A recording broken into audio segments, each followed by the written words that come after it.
today. We've got Penny from Australian Council, Claire from Department of Culture and the Arts, we've got Hayley and Carla from Country Arts WA speaking, and we've also got Fiona and Nicola from CANWA downstairs. We're trying to do these special events for members, so thank you for taking advantage of them. We'll ask probably for some feedback on these types of events. And so let's give Penny a round of applause and welcome. Thank you.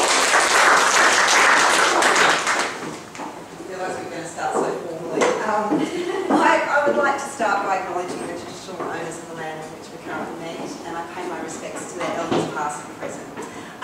So as Gemma said, my name's Penny. I came over to the Australian Council about 1.5 years ago now.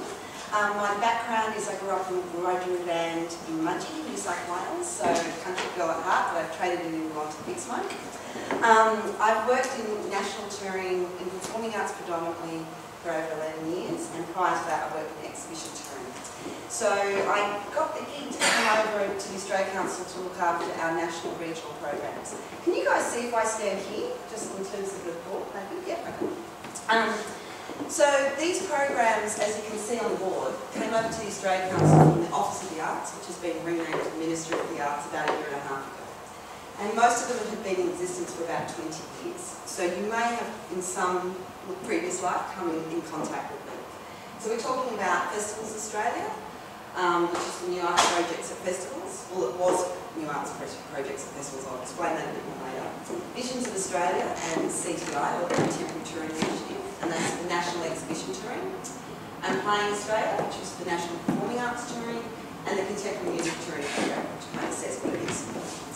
At the heart of all of these programs, they're about access for regional and remote communities. So that's all you have to kind of remember. If you're looking for any program that is about providing arts opportunities to regional and remote audiences, it's going to be that suite of programs. Before the programs came over the Australian Council, there was a little bit of concern in the sector about the Australian Council sits on one end of the continuum of excellence in art. And when we look at these programs, we're not necessarily saying they're not excellent, but we're really talking about opportunities and access. So it's really important to remember that they came in to the Australian Council and they sit within the market development team, because they're not sitting within any one art form. We're all about the presenters or the people in the community making the choices about what art they require. So I thought I'd just give you a bit of a snapshot of what we're actually talking about here. The dots that are appearing are locations of Festivals Australia projects that we funded across a year. And down the side you can see the application numbers we've received across each state and territory, and then their success rate. So overall we're looking at usually around a 50% success rate, so you've got a 1 in 2 shot if you're applying for a festival. WA is sitting just slightly higher than the normal average. We received 13 applications across last year, and we were able to support 7, so you can kind of see where they were hitting around there. The colour of the dots represents the rating of a coding that we use across all federal government about inner regional, outer regional, remote and very remote. So it's no surprises to kind of see where the infrastructure kind of sits, that festivals that are coming up in and around NT at the top of WA, for example, usually hit the very remote areas. So, what are we actually talking about in terms of these festivals? So just to give you a snapshot, I know that not all of you will work in festivals, but you might work with artists who might come through and be part of a festival. Artists are welcome to apply directly to the festivals program, but we would encourage, usually it's better they come through from the festival themselves. It's an easier process to answer a lot of the application process. But this one, for example, the artist actually went to the festival with an idea that was helping solve a problem, so it can come via that one. But the Empower project was part of the Desert Harmony Festival, and basically it was an illumination artist who came in and created light sculptures with various ones throughout the town. And the only way you could get to see them was to hop on a bicycle and pedal really fast. So the community, so you can kind of get a sense that, I think actually one on the side there was a bike sitting sideways that you actually had to hand pedal. It was all about giving the community had some issues in terms of health and people being active, and so that was their area, and within the festival this artist said, well, look, there's a way we can bring that through. Then we had some, yeah, sorry, yeah, go. Oh, sorry, no. Eligibility, is it based on the ARIA codes? Yeah, I can talk about that in a minute if you like. Yeah, I'll just give you a snapshot and then I'll explain. The Dugong project was at Fraser Coast Festival, and what happened here was the community had a real issue with some weeds that were out of control and destroying the coastal line. They brought in they got the community to clear all the weeds, and then they brought in an artist to teach everyone how to weed once they dried the weeds out. And they created a giant dugong sculpture, huge sculpture that sat on the beach throughout the whole festival. So as you can see from the two examples I've already mentioned, how they're actually very much about space and place and the community, and then weaving through the art experience. Then they can be something completely different, like down here in regional Victoria and Swan Hill, where they brought together 6 contemporary theatre companies to work with the kids to create giant puppets and do a whole lot of street art. So they're working with professional artists outside of the community but bringing them in. So sometimes they're artists within the community, and sometimes it's artists outside. And then there can be something like this beautiful project which was done in Tasmania, and it was all about helping the Indigenous women reconnect with songlines that had been lost and creating music. It was a workshop, it was a very closed and intimate space, but at the end of it the women then got to present at the festival. So that's just a snapshot of it. In terms of eligibility for Festivals Australia, it's always been that it's for, no, it's not always, it's for regional and remote festivals. When we first inherited the program, it could sometimes include metro festivals that were doing an outreach component. But we were finding that there wasn't necessarily always following through the extent that the community was having a sense of ownership. So we've just made that really clear, that exemption. There used to be an exemption that sometimes if maybe you were a metro festival you could get funded. Now if it's going to have an outreach component, we say that the application can come, it should come from the region, and it can have an all-specific factor with the metro. So that's the way we kind of work around that. But yeah, essentially this is for the regional remote. They're only for arts projects too. So at the start I mentioned it was for new projects. When we've done a change of the criteria, we've removed the word new, so they can just be for an arts project. The new part was really tricky for festivals. How often can you say that a workshop program is new if the platform seems the same? You might be bringing in different artists. So it was a very grey area. So we've just said now it's for an arts project. It's not for core funding, it's not for programming overall. And that is an element that is tricky for festivals in general. We recognise that there is a real need out there for festivals to get core support and to get the programming support with their metro right through to regional remote. So in the Australia Council's new strategic plan, hopefully you'll see there's some more thinking and some more engagement around festivals and how we can support them. We recognise that festivals are a really important part of the whole ecology of performing arts and theatre and visual arts. You know, it's often the first place where a rock band, for example, might get their first gig is at a festival, and then, you know, so we really need festivals to be strong. But in this instance, for this program, we're just talking about projects. The Visions of Australia, this is an example of one round. We didn't have the data for the second round there, but just to give you a sense, so again, we're looking at where the applications are coming from. But with these projects, we're talking about touring, so it's actually more about where they're going to that's important. So while we do track where they come from, it's where they go to. So in that one round, there were 19 exhibitions awarded to go to WA, 4 in NT, and again, this kind of represents very similar to what infrastructure exists. If you can think about what exhibition spaces exist in those areas, it's kind of reflective of each of them, kind of getting 1 or 2 shows. We've changed, so when I did this presentation, it was under the old ministry guidelines that we inherited. So over this last year, as you might have heard me say at festivals, we've changed some things. We spent a whole year doing consultations, and one of the things we've changed with this is its name. So instead of being just Visions of Australia, we were finding that was really tricky for people. It sounded like it was just for visual arts touring. Kind of makes sense. It's actually not. It's actually for any exhibition touring. So we can be talking about museums, we can be talking about libraries, we can be talking about botanical gardens, art spaces. It doesn't have to be collecting institutions. So you'll see that at the moment we're in a transition phase with the name. At the moment we still refer to it Visions of Australia because it's got 20 years of history. We don't want to lose that for people. But we're running with a byline, which is the Regional Exhibition Touring Program. That will start to phase, we'll start dropping the Visions, and then that will become the new name. So if you see that name, they're interchangeable at the moment, but soon they'll be the opposite. And then this is just a little snapshot of where those actual locations that I showed you before, where they were. So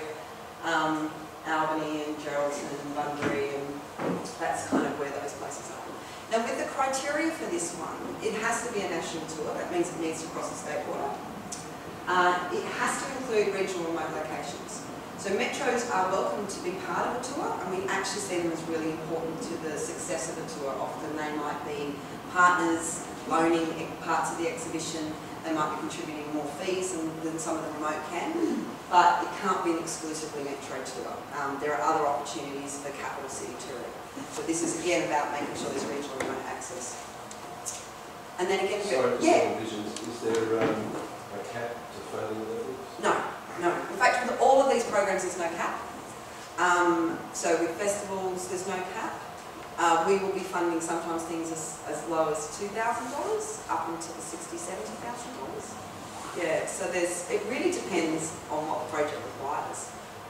You know, something like the Jubilant project was quite long. It's a long time having an artist coming in and out of the community, so that's going to be much more expensive than perhaps the songwriting one, which was an intensive 2-week period. And then Playing Australia, again, we're shifting the name a little bit with this because it does suggest playing in terms of it being performing arts, but people again were picking up on the regional remote focus of the program. So again, it's going to have a slight name change to the Regional Performing Arts Touring Fund. So as you can see, we're just calling them what they are now. We've been very radical on that part.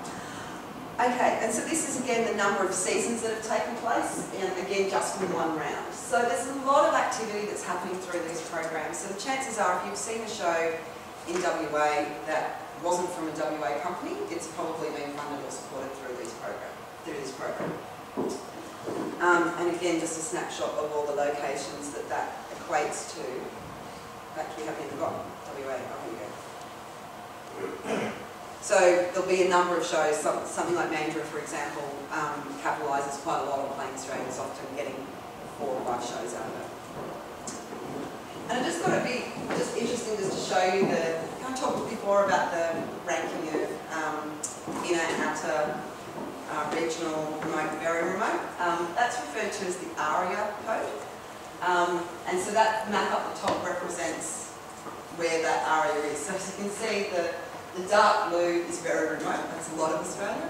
And then we've got those hotspots kind of around the edges of where we start to get closer into metros.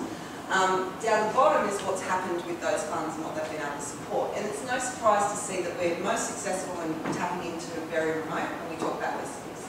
Because festivals often don't require bricks and mortar to be able to do an arts project. The further we move along, the more representation it is of what we require to make it work. So again, Playing Australia is much more inter-regional. There's a little bit of very remote. We might be talking about some stages being built and people performing outside. Certainly we've supported Circus Oz recently to do an Outback NT tour where they took the stages and they made works out there. But then when we start to talk about visions or exhibition touring, obviously that's a lot more complex. There's climate controls and hanging systems, and it's a little bit hard to really achieve it remotely. So obviously if we get anything that's remote and very remote, we're welcome that. Right. And could I ask a question about that? In the city of Mandurah recently, we've been bumped out of the ARIA code. We were classed as regional and now we're classed as metropolitan. Yep. Yet part of Mandurah, Horsehead and Falcon, is still regional. So there's a whole host of funding that we no longer have access to, yet we're still part of the pure region. And WA doesn't see us as metropolitan. So what can we do to present our case in order to sort of find a way through this, because all of a sudden there's a whole host of money that we can't. So in 2011, Mandurah was reclassified. That was when the last ARIA update happened. It happens about every 2 to 3 years, and sometimes it's a 4-year gap. So there was a 2006, so it was quite a bit of a gap. I think you guys were inter-regional, and then in 2011 you shifted to being metro. In terms of our programs, apart from festivals, there's no issue. You're still eligible, you know, because as I said, Mandurah's still receiving, you know, a lot of Playing Australia support, for example, because they're part of. As long as there's one regional location on the whole tour, that often happens. Look, it is tricky. The ARIA is based on, it's research that's done, I think it's by the Adelaide University, and it informs the whole of government. It's used by the health sector, it's used by the education sector, it's quite big. So I guess that probably your best bet if you are interested in having a review or a consideration of it is you really need to be going to the Attorney General, the Arts Minister, Grandis, to have that looked at. But what I would talk about too, just for you guys to think about, is that's not a unique case that you're talking about. There are some peers around the country that you might want to talk to. Wollongong, for example, Geelong, Frankston, the Gold Coast. A lot of those places were reclassified. And the reason they reclassify them is that what they're looking at is distance to services. They're looking at hospitals, schools, roads, the quality of roads and all that sort of thing. And that peripheral edge is very tricky. In Wollongong you only have to look across the road and then you start to get to Dapto and it's considered regional. There's a couple of things I say in the climate, whether you can get a change or not, it's going to be hard. I think as the encroachment of cities continues, it is something you might have to focus on. But there is definitely a challenge and a uniqueness to even outer metro fringes that perhaps is something that we need to be, maybe that's the route if you're not getting any luck in being reconsidered in regional. Similarly, Penrith in New South Wales, the Blue Mountains, all of those are no longer considered regional. So yeah. A supplementary question. If the Stretch Arts Festival, for example, works with over 100 artists, local community artists, some of whom are based in regional areas, what is classed as regional in the ARIA course. If they were to get together and put together an application for the Stretch Festival because they're regional artists coming into Mandurah, would that? There's something that you could definitely talk to us about how to do it. A great example of that is that we funded, under the CANWA centenary, there was a river project that captured artists all the way from the rivers that led in regional ACT and New South Wales and fed into Canberra, and those artists were a collective opportunity to be showcased at that festival. So there is the option to do it. It still needs to be that the applicant needs to be from those areas. Again, in the context of how to discuss in that funding, I'm talking to our colleagues down in Wollongong, I've talked about, well, you should be also referencing what those communities are that you service, and referencing it. But I do think that seeing the impact of that 2011 reclassification and the why and where they're coming from, I can see that it's probably a hard one, but it's definitely worth the question up through the Minister, and if not, I think that probably the best shot is to start actually really advocating for the outer metros, as there are some challenges that need to be acknowledged and supported. Yeah. Does that answer your question? It does. Yeah. And then you had a question as well? I saw the hand half go up. Yeah, just out to see, we've already corresponded with Senator Grants about our concerns with the ARIA code in that it doesn't take into account technological changes in regards to how people can access certain events. And also it still does not even consider any socio-economic factors at all.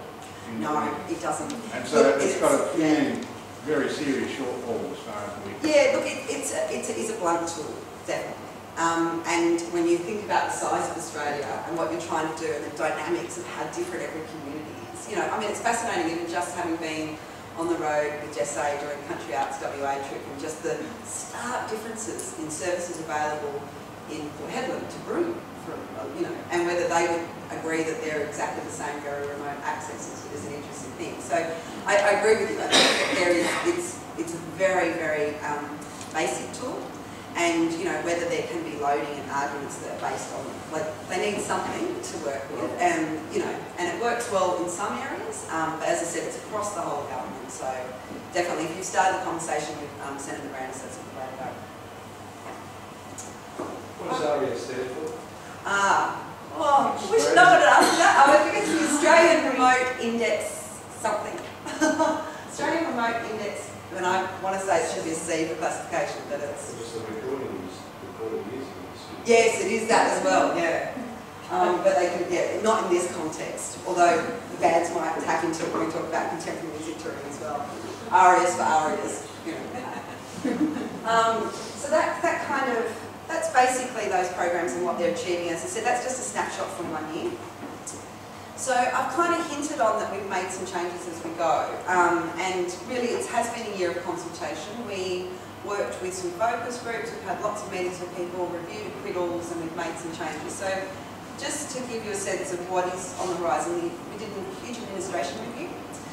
So anyone who's been part of those programs in the past, you might notice that previously the contracts, for example, were about 40 pages long. If you were successful in funding, we cut them down to 2. So that's one thing that we've changed. Thankfully, no one's complained about that change, which is great. I don't think we needed to do consultation to get to that point, but that's okay. There is a focus across government about reducing administration burden when we can. And that focus you'll see coming through with the majority of changes that we've made. We've also streamlined the criteria. So across the programs we had 16 criteria, and then we had 4 objectives that kind of layered over the top. We now just have 4 criteria, and they're region, engagement, quality and viability. And they're the same for all of our programs now, when we're talking about region. So they're the same. And when we talk about region, I have a few people will kind of say to me, well, hang on, are you actually rating people based on their ARIA rating? And it's like, no. That ARIA rating is about your eligibility. But when we talk about region and the assessment criteria, we're talking about that connection to place and how well does it suit the region? How appropriate is it to the region? So that will be, from the exhibition side right through to the festival side, and some of those examples that I gave you.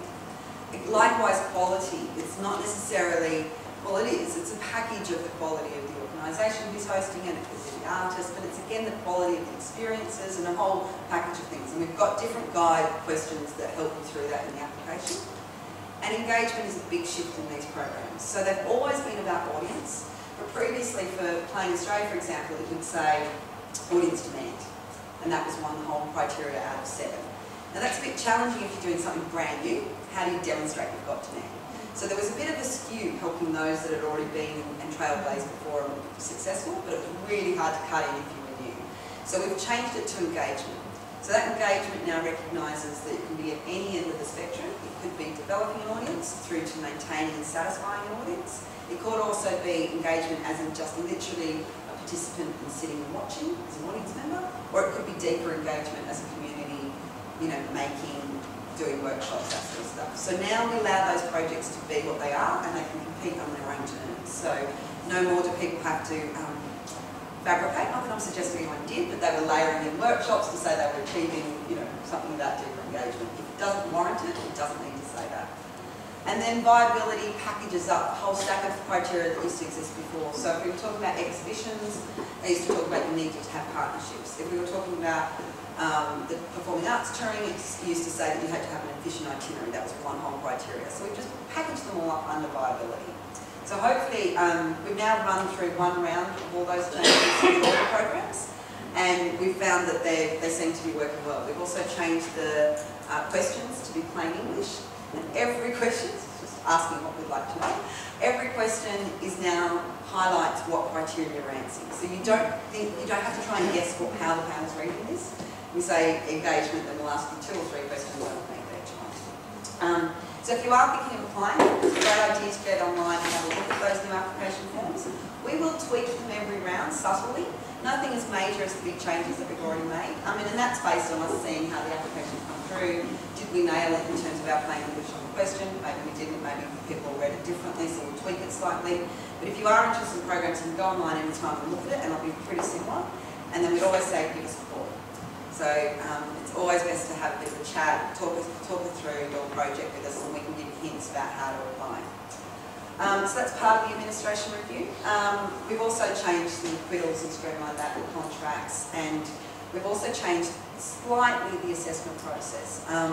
So the assessment process for these is very similar to how they run in most government organisations, is that we'll have a panel. The panel will all individually receive your applications, score independently, come together, have a discussion, and then rescore.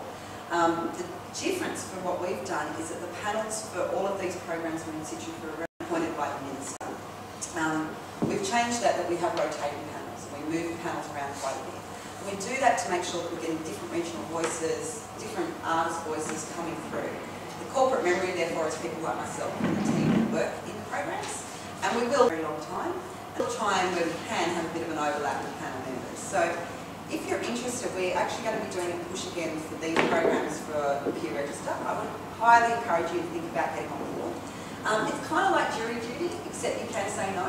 So once you're on the roll and you've been approved, you're there, and we can ring you up at any time. But in this case, you can say no, it's not the right time for me, I can't do it.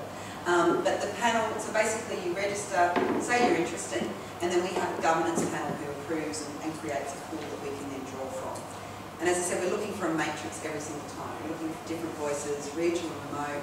We're looking for different expertise that might be a presenter or a venue manager, through a gallery, through an artist. So keep that in mind. It is such a good opportunity. You really learn a lot from the other side. I've learned a lot, even though I've done applications for years and years. Sitting in that room and seeing how it really does work is fantastic. And please don't think that we're only looking at a certain group of people and we're not one of them. The chances are you probably are one of them you really want. And we do guide you through the process. We don't just throw you in the deep end. And sometimes we give you a nice lunch. So there will be some information about that coming through, and I'll probably feed it back through the Country Arts WA team. So when you see that, take it on board and sign up. It would be great to have you there.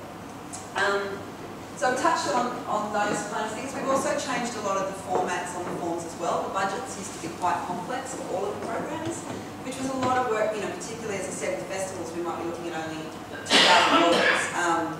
And I remember this one poor literary festival that we had come through that was, it was just so hard the way we had to ask them for 3 different budgets to be able to say, and they only wanted $1,500. So we've changed all that. It's all A4 one-page budgets now.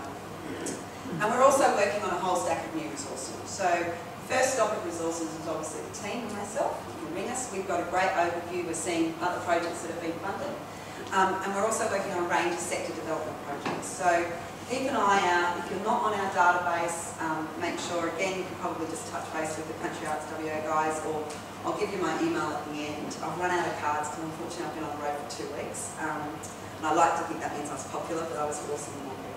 But I'll just read out my contact details at the end. But make sure you're on our list so that when these new opportunities come up. So these resources sometimes are one-off initiatives that we're looking for just a sample group to be case studies on a pilot project for us.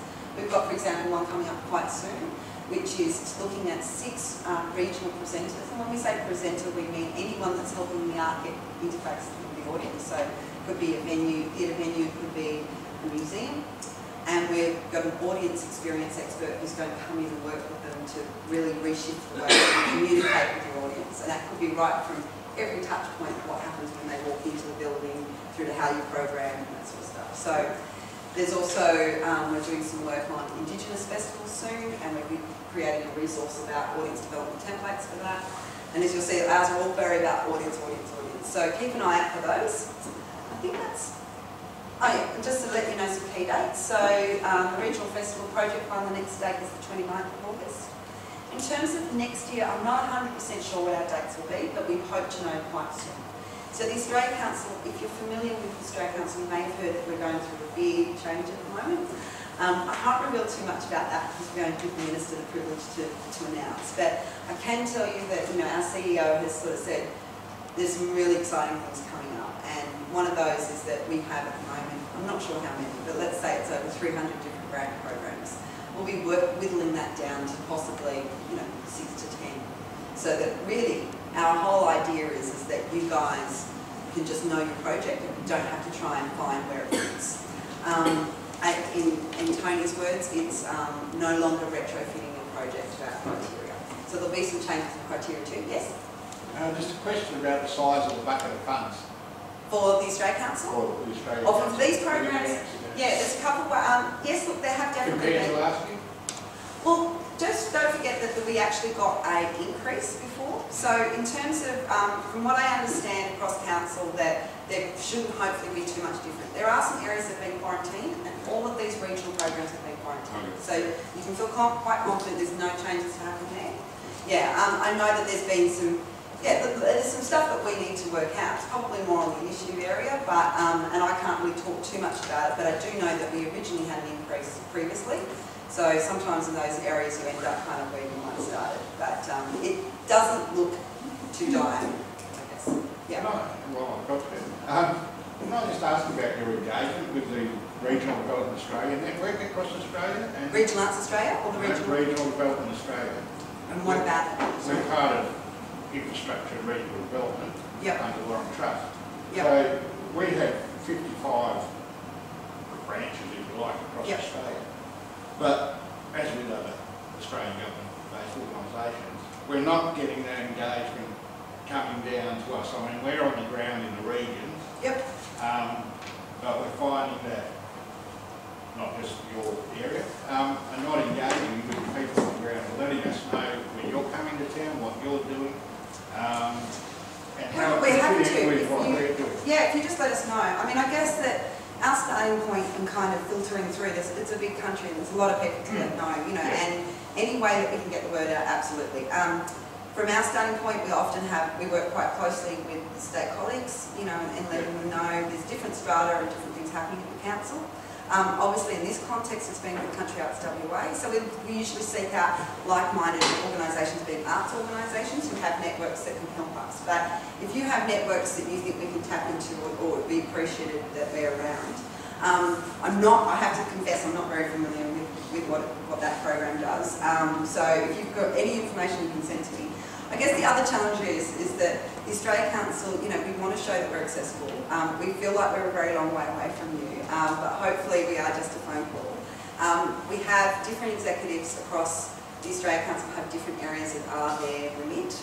This is a new thing that we brought on board to try and bridge that gap. So hopefully you'll see some changes in the communications coming out from us. And I guess the other thing that's happening with all these changes at the Australia Council is a shift in how we're available, the accessibility of our funds, and the accessibility even internally for us in being able to have conversations. So sometimes, unfortunately, in the past, you might have been able to set up a network and a contact with one area of council, but that may not have necessarily filtered through. In what I call the new world structure, that'll hopefully be a lot easier. Yeah. But look, at the end, feel free to drop me a line, and I'm happy. I'm actually on, apart from looking after these programs, I'm on the cultural engagement framework at council. And we have different frameworks, some disability, youth, and I'm on the regional one. It's a fairly new role that I've got, so I'm happy to kind of use that role to help spread that word if we've got a great network there for us to tap into. So I was just saying with the dates next year, with the new funding kind of role, that, you know, new funding programs, there may likely be new dates as well. And while these programs that I've been talking about this morning are in kind of protected little area, they sort of sit outside with their budget. We probably will try and look at aligning our dates to the new dates across the Australia Council. It'll be so much easier if there's kind of a season where you just know one date and you have to remember ours is slightly different. So at the moment I can't really talk to that too much, but we hope to be announced those soon. But these are the hot dates that are coming up. The Performing Arts Touring Fund, we've got 2 rounds coming up. We actually introduced an extra round this year, partly because we were hearing that there were sometimes quick opportunities that happen in performing arts. A show does really well and everyone wants to get on board, but we only had 2 a year, so it was really hard for them to capitalise on that. And also on the other end, anyone who's involved in the performing arts touring will know that it's kind of like a stockroom floor of bidding, selling dates. It's a really intense period. What it means is that you don't get a lot of conversations about deeper engagement opportunities. So we've slotted in an extra round to allow for quicker response, but also those things that need more time to develop. So the next one, which is our first time we've introduced this one, is on the 29th of September. Sorry. Is there going to be more at the start of the year as well, or is that just the 2 for... Just 2 up until that I know at the moment, so there will be. Yeah. Look, I'm not sure how many will happen next year, but hopefully they'll be more frequent and more kind of like, you know, my idea would be great if we had a summer round and an autumn round. Yeah. We went very seasonal, it's nice to remember. Yes. Sorry, Penny, I just wanted to ask if anyone wants pen and paper to write these dates down or anything like that. Everyone's good? All right, cool, thank you. Cool. And then finally, there's the Regional Exhibition Touring Fund closing on the 1st of December. Now the other thing I guess with the Exhibition Fund is to note that it funds not only the touring, so there's a touring arm to it, but it also funds the development of the touring project. So it's not to just develop an exhibition, but it's to develop the elements that will require it to tour. So that might be supporting new exhibition design, rethinking it, new types of freighting that require requirements control. So if there is an exhibition that the challenge is not about just getting on the road, but actually making it appropriate to tour, we have some funds within there as well. And that's kind of really it from me, unless there's any other questions. Oh, okay. Excellent, yes. Penny, is there any consideration being given to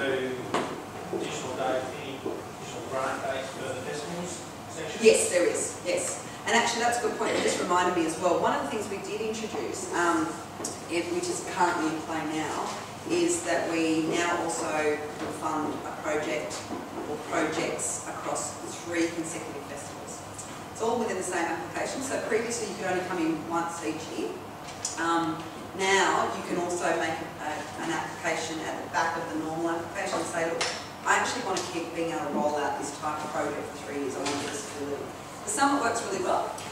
So Castlemaine, for example, they have some big visioning and wanting to do that. Others like to be able to keep that fluid and flexibility each year because they program to the spirit of the time and what's happening. But if you've got a long-term vision for a project, you can certainly come in for 3-year funding, and we would encourage that to give you that length of time and the run. It's a deeper engagement project particularly. The panel choose to say, look, it doesn't look like you're ready and still just give you 1 year, but we can work with you to keep building up to that. But yeah, there definitely is. I think that 2 per year is limiting for festivals at the moment. Festivals are happening all year long, and the amount of times that we'll get a phone, someone ring us and say, I've just heard about it, or it's not enough time, you know, and there is a quick turnaround with it, but it's very limited, I think, only having 2 years. There's definitely is room. Hopefully we'll have those dates out in the next few months. Yes. Oh, actually, Julian, I think first.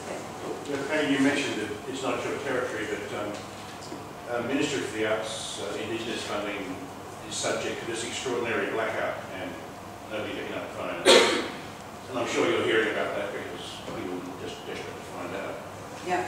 Can you give us any insight into when something might happen? You know, we were supposed to hear about it, we were supposed to hear a couple of months later. It's just dead. The phone is dead. And no, it's a very bad look. Yeah, I don't know anything about that in terms of what's happening with the ministry on that level, but I can certainly take that back and feed it to our executive director.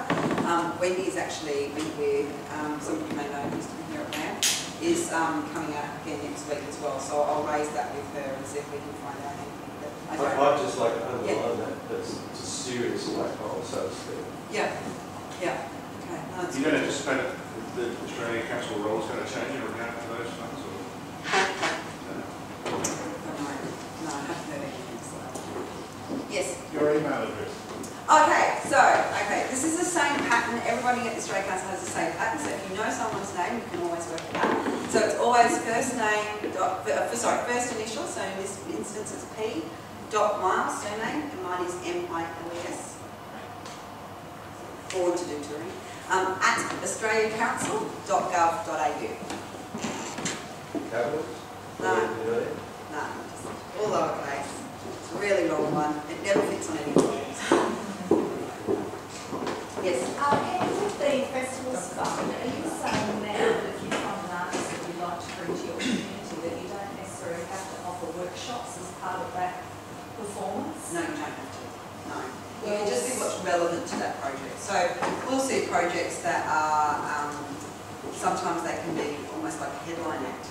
It's so important for the festival and that community to have someone that can never access, one that was like an Archie Roach coming in and actually, and that's not going to get Archie to do all those workshops, for example. So it doesn't matter, it's just what is relevant to getting that community to have access and opportunities.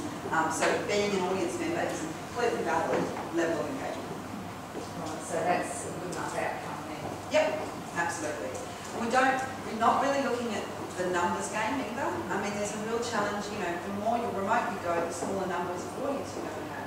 And often the more expensive it's going to be. And when we talk about something like performing arts touring, that was actually skewing things in favour of those that were closer to the city. They had more people being able to come, it was cheaper. So we've now loaded every audience member with what we call an ARIA rating as well now. So for every one person in the Kimberley, they're worth 20 anyone of us standing here and doing their show.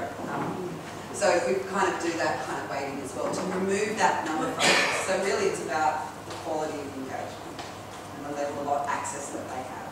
The things to be aware of is if you're wanting to do a project though that doesn't allow the opportunity for everyone to come, that can be a bit hard. So if it is a workshop, it needs to have some external opportunity. It is a bit tricky if it's just going to be a particular group within the community. It's really about providing the opportunity for access so that people come along. Yeah. Can I say something about the regional touring? Yes. Particular exhibitions. Is that always a one-way direction where things come out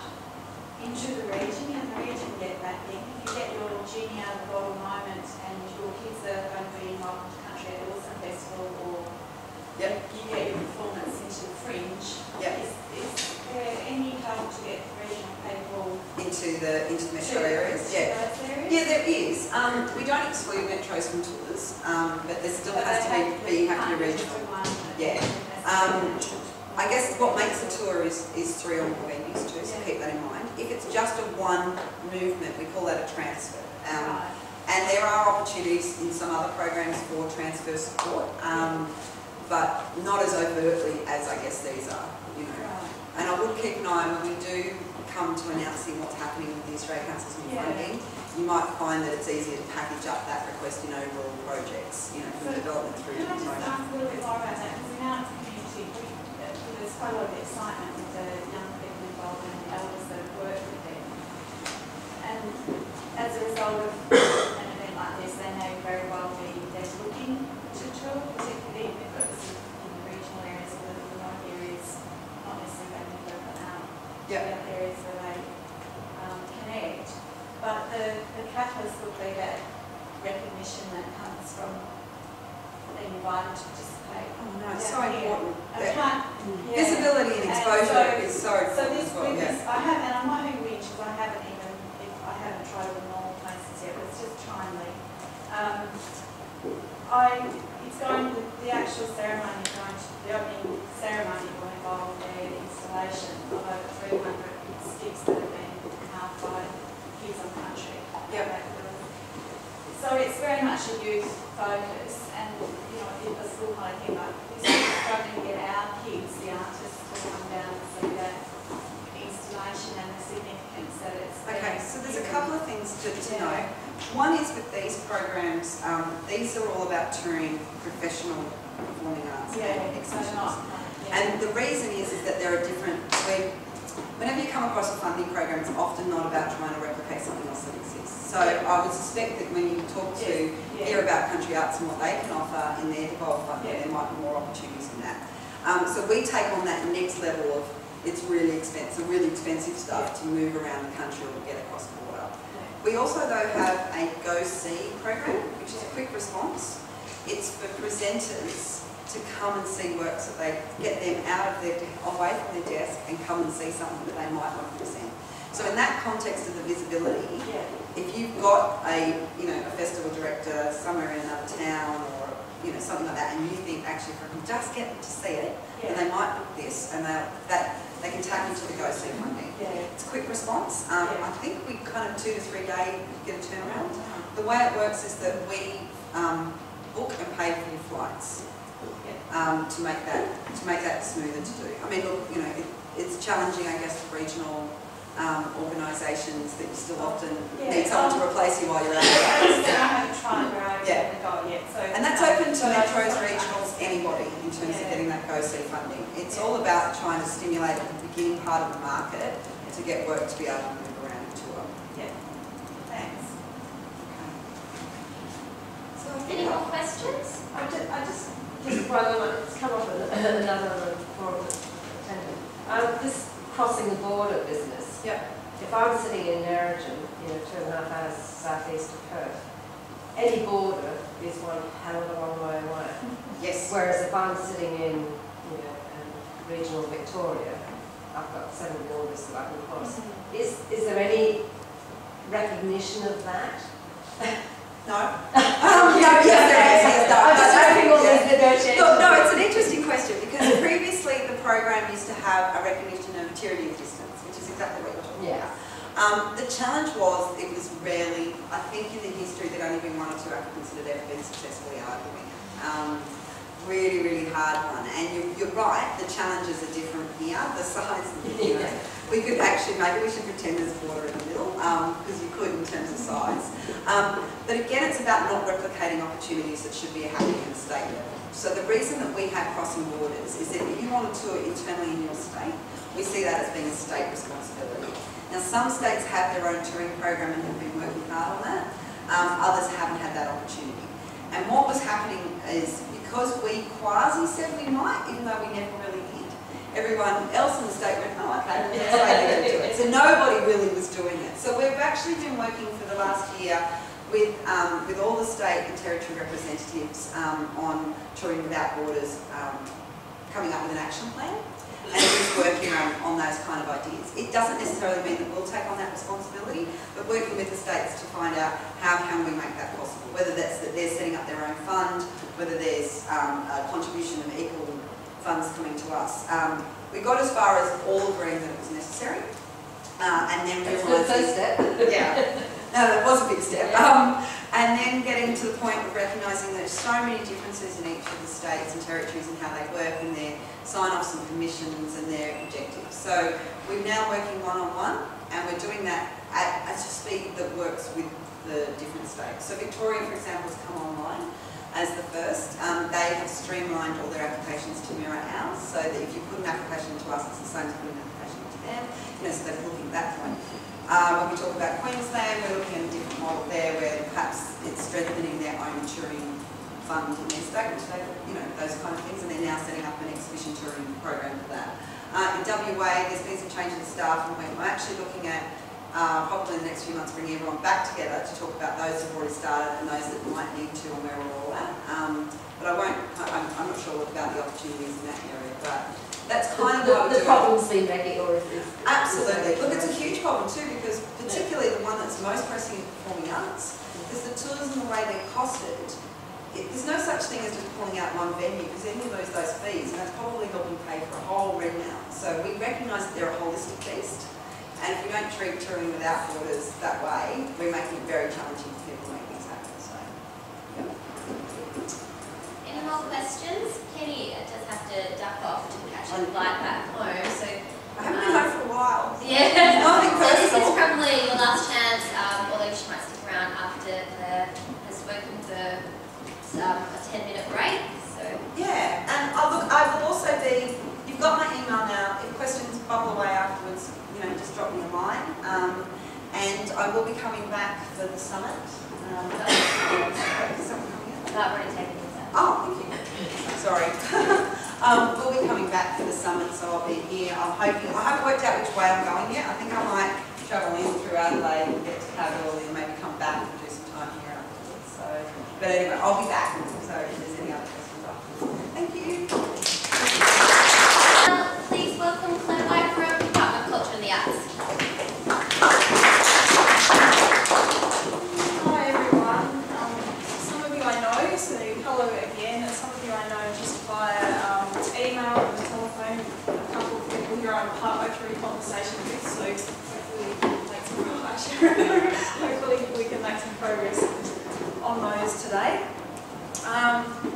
Hopefully some of you will be familiar with some of the planning opportunities that are available through the Department of Culture and the Arts already. So for those of you that are, forgive me if I'm telling you things you already know. But basically my job today is just to give a general overview of those funding programs and to point you in the direction of additional information and contact points and to answer any questions that you have that I can. So let's get started.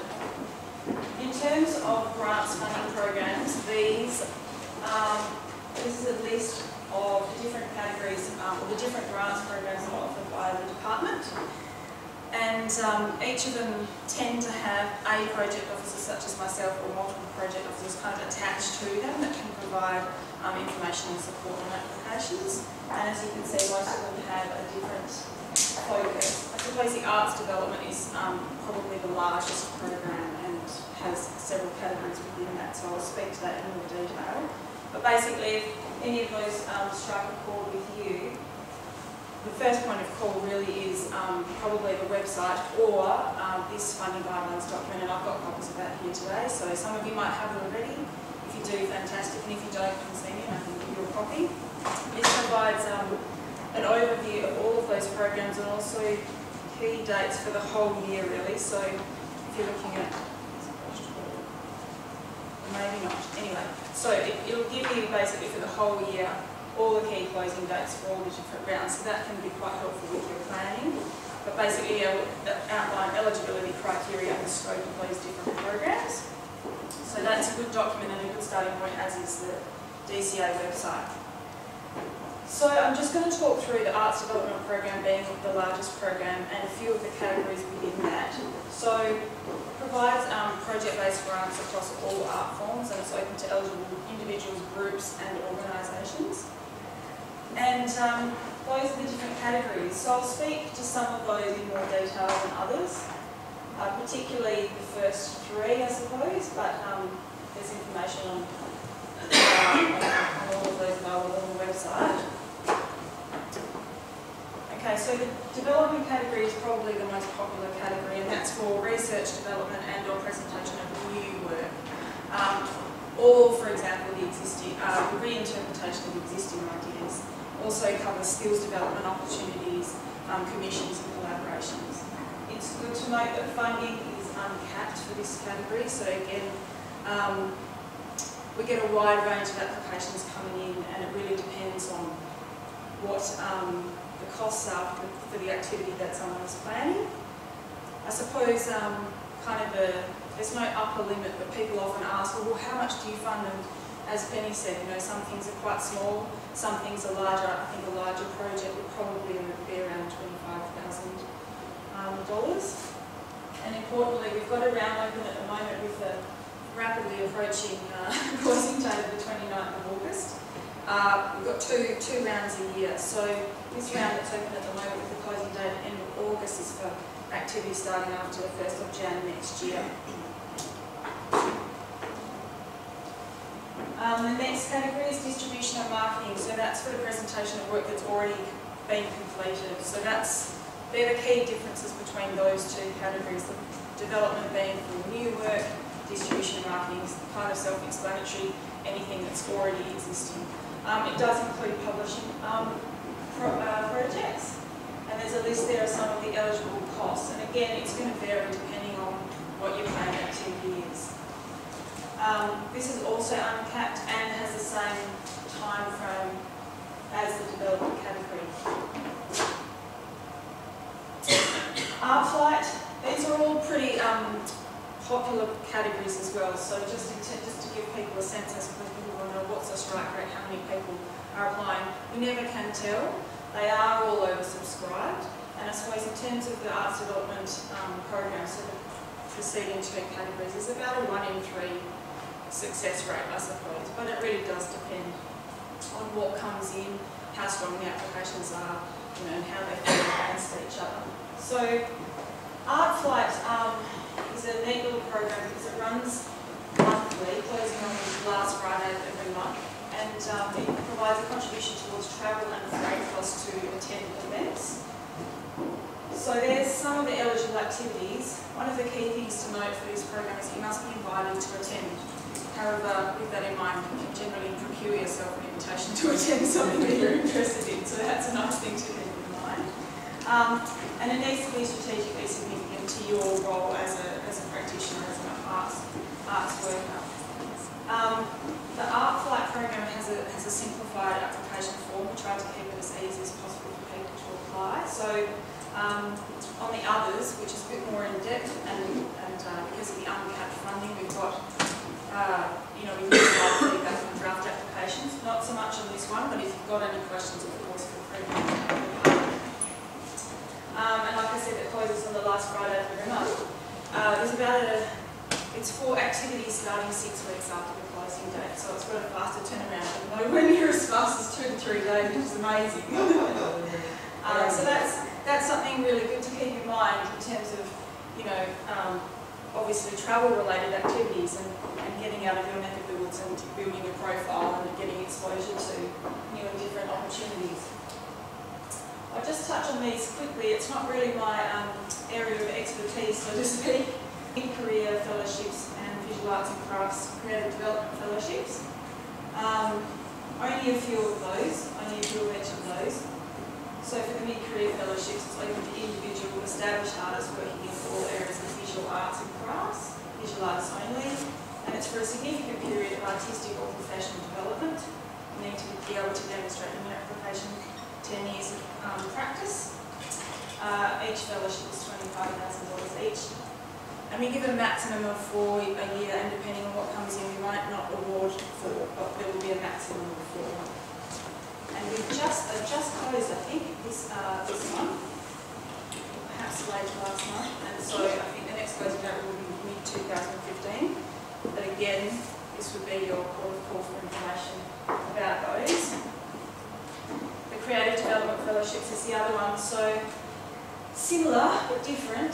This one is for all art forms, and again a significant period of artistic or professional development. This time you need to be able to demonstrate 15 years of practice, and they were $60,000 each. So that's a fair investment for lucky people that are able to secure them.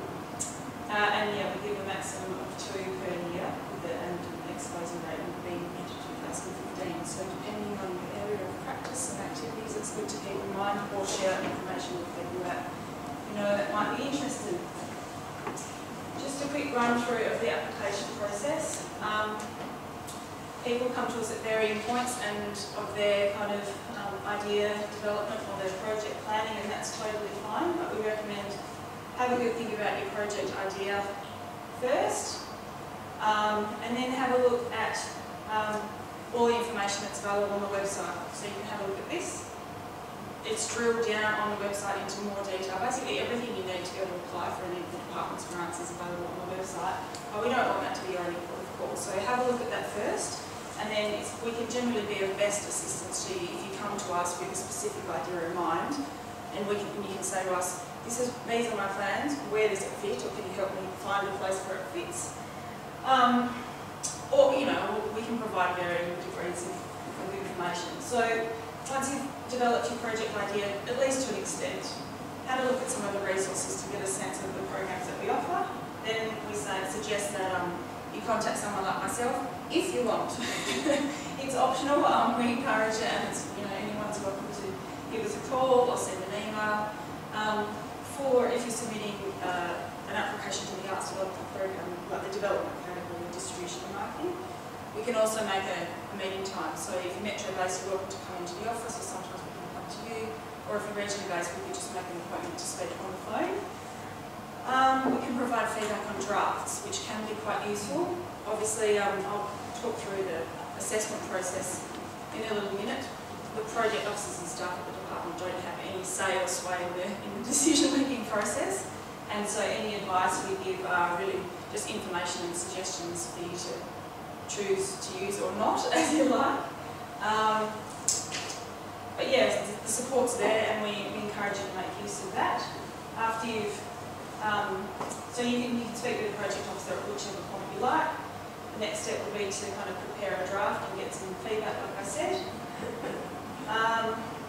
It's really good to leave as much time as possible, because for things like the Arts Development Program, there's an application form, there's a budget, and there's also support material. And I think people can sometimes underestimate the amount of time it takes just to work through all those things. We try and keep it as simple as possible for people, and we try and make support available as available as we can. But obviously, you know, you stand a much better chance of having a successful application the more time you put into it and the more kind of support you get for it, I suppose. Gives you a better chance to develop your ideas, to get your planning thought through and in place, think through your budget, and to collect the support material, because the support material is actually a really critical part of an application and can take more time than anticipated, I suppose, to get from various sources. So that's something that we recommend, gathering support material as soon as possible, and then submitting an application. At the moment, we are working on developing an online grants management system that we hope will make it easier for everyone, being applicants and also at the department, in terms of managing all the administrative side of things. But that's still in development. So at the moment, you can submit applications in post, old school style, or you can deliver it to us by hand. Something worth mentioning in terms of meeting the closing date, well, applications will need to be postmarked by 5 p.m. By the closing date, so it doesn't actually have to reach the office. So we don't want you to lose those days, particularly for regionally remote-based applicants, you know, sometimes don't have access to a post office, for example. Yeah, it needs to be postmarked by 5 p.m. on the closing date, and then we can get it after that. And if you've got any questions around a particular application or concerns around that, then give us a call, because then we can flag, you know, with the grants administration team that an application's coming in, so to look out for that. And if it doesn't arrive, then we can kind of trace it up.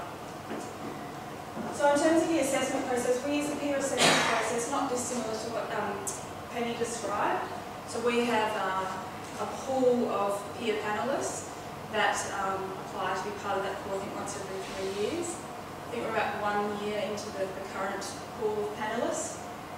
And it's a peer pool, so people, whether they're arts practitioners or arts workers, they can apply to be part of the pool, and we seek to get a broad range of people and locations and expertise and experience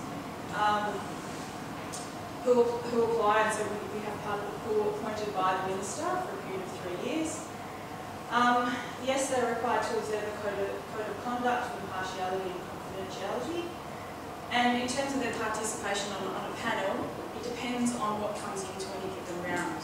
So we'll wait till the application closing date. Grants administration team will kind of collate all the applications. We'll become the arts development team, of which I'm part. We see the applications that have come in, and then panellists are contacted on the basis of their expertise in relation to the applications that we've received. And like I mentioned, the staff of the department don't actually have any say in the decision-making process. We do attend the assessment panel sitting days, but only as observers. So if you submit an application, what is the panel assessing you against? So for all the grants programs, the top 3 criteria are across all of those. So you'll be assessed against artistic merit, good planning and financial responsibility, as it applies to your planned activity. And then depending on the category of the program you're applying to, there may be some additional category-specific criteria. So we try and keep those fairly simple and self-explanatory, though the artistic merit one, I suppose, is the most open to interpretation one, the criteria, if you like. That's, I suppose, a quick run-through of the arts development program and the process. I also wanted to mention, given the people that are in the room, a particular funding program that's new to the department and is running at the moment. It's got quite a long name, Performing Arts Regional Tourism Boost. So we just call it the Boost program. It is a grants program with a total pool of $900,000 over 3 years. So this is the first iteration at the moment, and it's funded by royalties through regions. No border crossing required, so keep that in mind. And it's for small to medium professional performing arts producers, groups and organisations to tour region WA. Good to note also, you don't have to be metro-based, so if you're a regional group or organisation and you want to tour regionally, great. And the aim of the program is to increase the number of diversity of arts performances touring to regional WA. This is a new program for us, so it's kind of a bit of learning as we go, and I know Penny's had some input into the development, and especially around the budget, so yay, thank you. We've tried to keep some parallels there so that people aren't pulling out entirely different application forms and entirely different budgets for different for programs that are quite similar. We've tried to kind of make it a bit easier there. Something to note is that you're showing us be tool ready, and when we say tool ready, we mean that it needs to be publicly performed and reviewed. What else? Oh yes, Boost program assessment criteria. So this is what applications to this program will be assessed by. Artistic merit and quality, regional reach, and when we say reach, we're talking about, for this program, a minimum of 4 communities in 1 or more regions.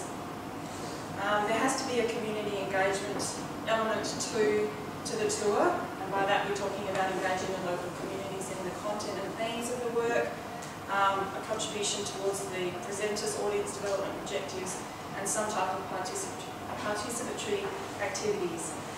And the last assessment criteria is around viability, logistics and management, so that just comes down to kind of planning and organisation and budgeting and such. There are the important dates for the Boost program. Like I said, we've got a round open at the moment. It does close very soon, so that's probably not great for those of you that might be interested in if this is new information to you. However, it's a 3-year program, and this is the first round, the one that's open at the moment, so I expect there'll be around two a year. We've got another one later in the year. The actual closing date is still to be confirmed, but we're looking at December for activity in the second half of next year. And at the bottom there are the contact details for this program. I'm one of the people involved in it, though it's not actually my project. So the best point of call is either that giving Annie Thompson's the project officer for this program, so that's her number there, but the email address is a shared one, so your inquiry would come in there, and between a lot of us will be able to respond. Also, I recommend having a look at the website. On there, you'll find information about the program and all the application forms. So, I think for the Blues program, it's an application form, a budget, and a signed presenter confirmation form that's required. And there's also an information package that looks like this, guiding through the program and the application process. So I recommend that you have a look at that. I don't have copies of that, I'm afraid, but it is available on the website. And in terms of contacting the department generally, they are the contact details. And that list of email addresses there is attached to various project offices. So the top one stands for Community and Regional Arts Development, so that comes to me, as does the regional one, but the other two have different project offices.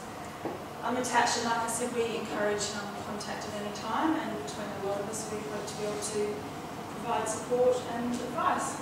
I think that's about it for me. Does anyone have questions?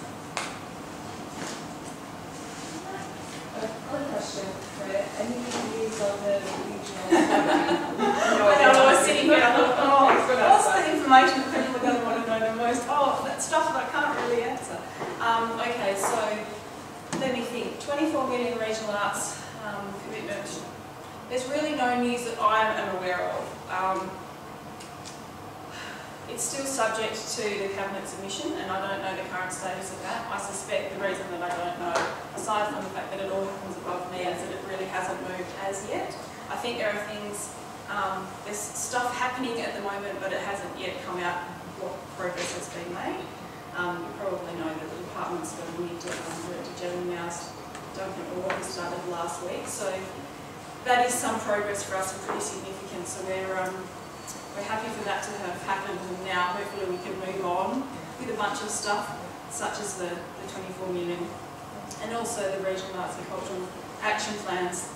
As some of you at least will be familiar with, my colleague Caroline O'Neill's been developing over the past couple of years in consultation with many people across the state. So they're two key pieces of work that I think will be relevant to probably all of you that you're probably waiting for. And I'm sorry that I can't share any more information. Actually don't have any more information to share, but I'm awaiting news as eagerly as you are. Yeah. Your department's definition of regional, is it the Regional Development Commission? Yes. Yep. So Peel, Mandurah is regional? Oh, good question. I think it is. I don't know if it tells me in here, but I think in the 9 Regional Development Australia regions. So yeah, Peel would be regional, yeah. Yeah. Anyone else? No? Okay. Thank you. Thank you, Claire. Now, I'd like to introduce you to Fiona and Nicola from CANWA, which is Community Arts Network WA. We often get us confused with them. Similar programs. Also, they're downstairs, but we're upstairs in the building. So, thank you. Hi everyone. You've actually caught us at an interesting time. We're kind of between funding managers at the moment. So between Fiona and myself, I'm the operations coordinator. Fiona's our admin officer, but she helps support a lot of the funding programs. So we're going to try and give you as much info as we can. Jill, who is going to be the new funding manager, is back at the end of July. So when you guys have inquiries and stuff, you can direct them straight to her. But in the meantime, you're always welcome to contact either myself or Fiona if you need a chat or some feedback or anything. So, we're going to be talking about our Catalyst Community Arts Fund. This is a fund that we manage on behalf of DCA. It's also supported by the Mental Health Commission. Before we get into that, I thought I'd give you a quick little overview of CANWA. I don't know if everyone kind of knows us and what we do. Basically, we are a not-for-profit arts organisation specialising in community arts and cultural development. We've got an office, as Jeremy said, downstairs in just around the foyer area, but we also have 2 regional offices. So we've got one out in Narrabeen and one in Calaveras. Those offices are staffed by a local Noongar community. So the Wheatbelt is actually one of our focus regions for a lot of our projects. But we also work kind of statewide with our funding and also in the metro area through a lot of partnerships with local governments. Our key tagline is, I guess, we inspire and mobilise communities to explore and express their unique culture. It's kind of what we do. We also have the values of resilience, social justice, creativity and respect. I should know those off by heart later. So we've got kind of 3 key business areas that we work to. CAN Productions, CAN Learning and CAN Doing. CAN Productions is basically all the projects that we run, probably the stuff that you see out and about that we do. Again, this is kind of mainly in the Wheatbelt and the metro area. We are kind of expanding with a new strategy we have called Rekindling Stories of the Country. That's through the Australia Council, kind of covering all of our country. But we also do mainly work with a lot of disadvantaged communities in the metro region with new migrants or with at-risk youth.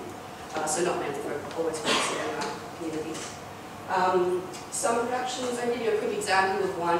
There's actually an exhibition we've got running at the WA Museum at the end of the Katajinom Gallery in the community access space. That is exhibiting beautiful portraits that were painted by artists mainly in Narrabeen, some metro artists, doing portraits of Noongar elders from across the Wheatbelt. It's a really, really beautiful exhibition. If you do get a chance to see it, I really recommend it. And that's part of our Bush Babies program, which is about honouring midwives and babies born in the bush and on reserves. That's been going for a few years, and we've just got another 3 years on that as well, so we've covered quite a few towns with that. So yeah, if you're in town, get a chance to have a look, do. There's also a little space in the State Library that's exhibiting some of the photos as well. So that's kind of an example of the sort of stuff we do. CAN Learning is our other branch, so we're a registered training organisation. The main course we deliver is the CECP course. I'm not sure if some people here might have attended before. It's the Community Engagement and Cultural Planning. Sort of focused on local government workers, but we also get artists and people from the corporate world as well involved. And it's kind of about teaching creative ways to engage with the community. And we also kind of sometimes develop training aspects into a lot of our youth programs, doing units of competency as well for kids, such as like working well with others and things like that. And CAN Doing, which is the one that you guys are interested in, which is our funding stream. So we've got 2 main funding programs. There's a Creative Networks Fund. That is specifically for local government workers in regional areas, mainly their CBOs. And it's kind of a small fund that helps support them to kind of network in with opportunities in the metro area or with each other. And it also helps supplement the fee to attend the CECP course. So usually out of that, they'll get their own cultural plan as well that they can kind of put to council and try and get into the community. And then Catalyst. So as I said, Catalyst, we evolve on behalf of Department of Culture and the Arts, and we also just recently got a partnership with the Mental Health Commission for an additional category, which is our developed categories, specifically for mental health projects. So I don't know if you guys know a lot about Catalyst yet, but it's basically that to facilitate community-determined arts activities. So it's about involving the community in the workshops, in the art activity, through skills development, and be able to kind of express their story and their own local culture and identity. So it's really, really focused on that sort of skills development of the community, not so much the end product, but yeah, workshopping and bringing in sort of professionals to help the community tell their story in a new way. Fiona's just going to give you a quick overview of the 3 categories that we've got. Yeah, so there's 4 main categories. The first 3, innovate, create and develop, are funded by DCA. And the 4th is actually kind of relatively new. It's been going for about 2.5 years. And that's from the Mental Health Commission. And I'll start with that one just because it may be one you guys aren't as familiar with. It's really designed, it's called Explore because it's all about community art projects that explore issues of mental health. So that can be in many different contexts. So basically it's aimed at community groups that may be experiencing issues around mental health. And that can be expressed in whichever way the applicant chooses. That one's probably one that you really want to check out with the website and look at the specifics and discuss with the funding manager when you're ready to apply. All criteria and is basically represented in the questions that you need to answer, so they'll give you a real good scope of what we're looking for, what the panel wants to see in your application. Innovate is another one, which is quite an interesting one and a little bit more challenging to answer. It's really there to encourage new practice in community arts, and so innovate can be interpreted in a few different ways. It can be an innovative kind of, I guess, medium, or it's targeted to those who may not have experienced it. So it may not be innovative for a metro community in Vic Park to experience mosaics, but it may be in another community, vice versa, or technology for those who haven't experienced that before. And that's something that is a sort of, if you have something in mind, discuss it with your funding manager and they'll recommend you apply or not, so you won't waste a lot of energy trying to prove that it's innovative if it's really not going to be strong. B is the broadest, and that one sort of covers the majority of different practical mediums and different artistic skills that can be gathered through community arts projects. And C is one that basically is about professional development for community artists who are putting something back into the field. So it might be a study, or it might be a production, or it might be basically something that literally goes straight back into the community. You can have elements of, you know, practical development of their own skills as community, but more for the community artists themselves. Yeah. So this is the different amounts that are available in each of the categories. You'll notice category B has got the largest pool of funds available. That is our most popular, but it's also the most competitive because of that. So there's a total of 75,000 for that one. Applicants are invited to apply for up to 15. We do get a range of different amounts, so people sometimes apply for 2,000, sometimes they'll apply for the full 15. And with the other ones, you'll see there are a lot smaller pools, the Innovate and the Develop. Obviously there's, for both of them, 15,000 and 10,000 available, and an applicant can apply for that full amount, but just be aware there will be other applications as well. So, but sometimes you find it might all go to one application, it might be split between several. And with Explore, there's up to 25,000 available, and you can apply for up to 10,000 each time. And all this information as well is available on our the CANWA's guidelines as well. There's heaps of copies there you can carry away out. So each year we have the same closing dates. Usually they correlate quite closely with DCA and Country Arts closing dates as well. So round one in the year is usually March 30th. That's a project starting on the 1st of July. The next one we've got coming up is ending on September 30th, project starting after the 1st of January next year. Just have to be really aware, we can't accept any late applications whatsoever past the deadline. But we do have up to 7 days available for any support material, because we know it can take a while for support minutes to come trickling back in as well, so we've got an allowance for that. So basically who can apply? So you have to be over 18, you have to be a WA resident.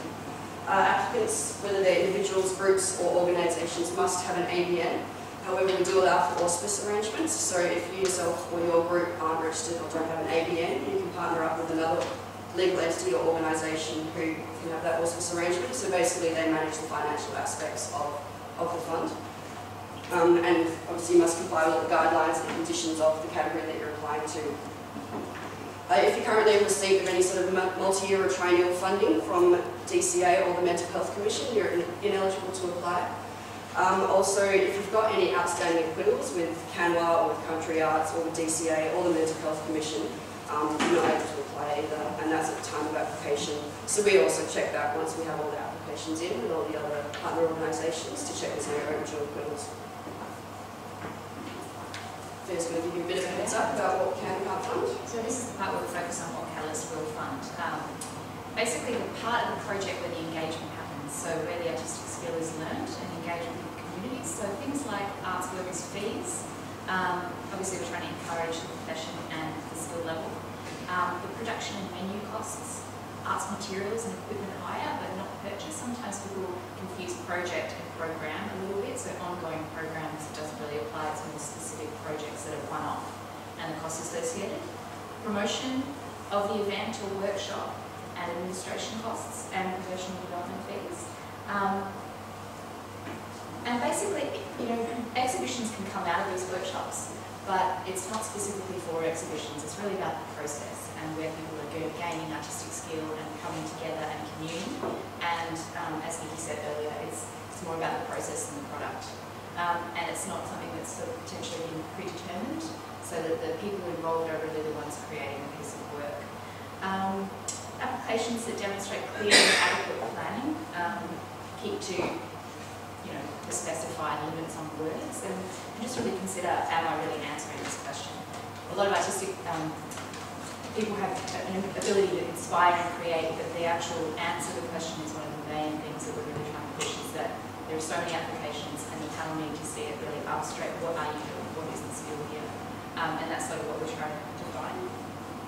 Community support and consultation, and the term that I use with this is evidence of support. So is it a letter, is it an email? Where is the actual physical evidence that this is something that the community want to do? And the evidence is just all of that stuff combined will strengthen the capacity to be funded. Obviously compliance with criteria. The questions in the application form are the criteria expressing itself. Basically that's what I say. So that's the way that you're going to get your head around criteria. It's just start with the question you're saying. So that is what it will fund, what it won't fund. Applicants outside of WA, so potentially people who might apply from the Northern Territory a little bit, but it's only WA, we're regional and metro. Or anything that's actually happening outside of WA, so WA fund. Interstate or overseas travel. The same stage of the project that's funded by DCA or Country Arts, because it's the same pool of money, so that would really work. The total cost of the project. So where other organisations, whether it's in kind or whatever the support is from your community, that's considered another form of income as well. So make sure you put a cost to that. So that's something that's strengthening the project as well. Prize money, equipment purchases for organisations and projects, infrastructure, all that kind of ongoing stuff that's usually associated with the program or the project. And things have already taken place. Like I said, it can't be pre-determined.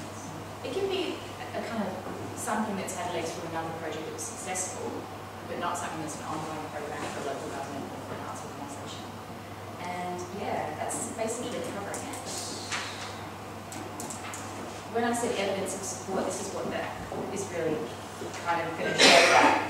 The panel will look at the strength of applications and favour applications that have more evidence of support. So, the agreement letters. Sometimes it's hard to get agreement letters in time. I don't know how hard that can be. So emails we accept as well to show the conversation and commitment that's happening, because it's hard to pin people down sometimes within time frames. Promotional material, general quotes. All applications must have correct quotes, and that's all part of the expectation of good planning, and realistic amounts of money requested as well. With the quotes as well, they only speak for things over $1,000 as well, so not the smaller ones. Too much. Okay, and artists, CVs and art workers who are obviously suited to a particular project as well will strengthen an application. So the application process, first of all, obviously develop your project idea. Before you even start looking at the guidelines and stuff, talk with the community, your local governments and stuff, and the organisations in town, find out what the need is, whether it's something that someone suggested that they want to do and you want to help with the funding process, or you've got an idea and you want to put it to the community. Really flesh that out beforehand. Think about the timelines, schedules, budgets, who's going to be involved, all that sort of thing, what the outcome is going to be. With that in mind, grab a copy of the guidelines and have a read through. All the information that you need is listed in there. Try to figure out which category it might sit with, and kind of, I guess, get in your head some of the answers to the questions and stuff and how it fits within the Catalyst guidelines. Following that, we highly recommend you give us a call and talk to Jill when she's back in the office, and just flag it with her, let her know what you're thinking of, and she can give you direction as to which category actually it might be good for, whether it does suit the Catalyst fund, so you're not doing a lot of work and then realising at the last minute it's not quite a good fit. So definitely give us a call and have a chat. We'll always run just before a deadline, we'll run a free Catalyst workshop, usually up here. Keep an eye out for that because it does tend to fill up really quickly, and we'll only run the one at a time. It's a really good opportunity to, I guess, have a one-on-one chat with the funding manager and also to flesh your idea out more and kind of workshop you through some of the questions and how you can answer them the best way in the budget and everything like that. So it's a really good way to develop your application before you submit. Can I just mention that the budget is one of the things that a lot of really good applications fall down on, and you can get feedback on the budget from the funding manager prior to submission. Because sometimes it's a little bit tricky to get your head around, and that if I was to say anything, you want to get it get that. So following that, yeah, hand in your application. Please don't bind it because we have to photocopy it and scan it, and that takes a lot of time. So please, like A4, one-sided, hard copy. We can't accept electronic copies or on disk or email. It has to be in a hard copy. I'll officially love you if you don't. Yes. It always gets us. The timeline is all the binding. Yeah, use paper flips, simple stuff like that. You can provide images, and you can provide images on disk or print it out, but please make it as simple as possible for us to scan in. So yeah, after that, you'll receive notification of the application that we've received it. You'll get an ID number that will follow you through the process. You'll receive a letter with all that information on it. After that, we'll do a panel meeting. And usually about 6 to 8 weeks from the deadline is when you'll receive notification of the success or the no success of the application. Some people might get conditional acceptance, which means the panel's kind of come back with a bit of feedback and wants to see a bit more information before they can approve it. And then we just publish all the results on our website and in our newsletter. So yeah, always remember, please keep a copy of your application. We're not able to return them to you, so yeah. And also with the support material, you can make a request if it's really need specific support material to be returned. And please check through everything before you hand it in, because as we say, can't go past the deadline, and some people forget to sign off on it or don't include certain things. Just a quick thorough read through before you Don't sign it. It's a horrible mistake. So just quickly before we finish up, Fiona's going to give you a couple of examples of some of the categories that are a bit hard to explain, so there's a bit of examples to give you an idea. Yeah, so this is category D, the one that's funded by the Mental Health Commission, and this was a really beautiful project that came together. It was initially aimed at young women and kind of grew on its own. So basically it was a project working with new mothers who expressed struggle in adjusting to the inevitable changes which occur to their bodies during pregnancy and after childbirth. And it was really all about that oppressive nature of idealised beauty and culture, and giving these people an opportunity to find artistic skill in the process of relating to their body in the form of a tree. It was a metaphor that they came up with and they really embraced. So using canvas, paint, clay, acrylics and chalk, pastel and photography, there was a little bit in there. It really was quite freeform. The group just grew and grew, and then they ended up being submissions from people outside of the project, and it really kind of got taken on a life of its own, which is really great to see community arts projects have that capacity where it just kind of explodes. And it ended up having a couple of exhibitions at the Land Gallery in the city of June, I believe, and just a lot of genuine enthusiasm. So the project aimed to deliver 7 workshops to schools and wards, and due to the previous success, they had a 2012 installment of this project as well.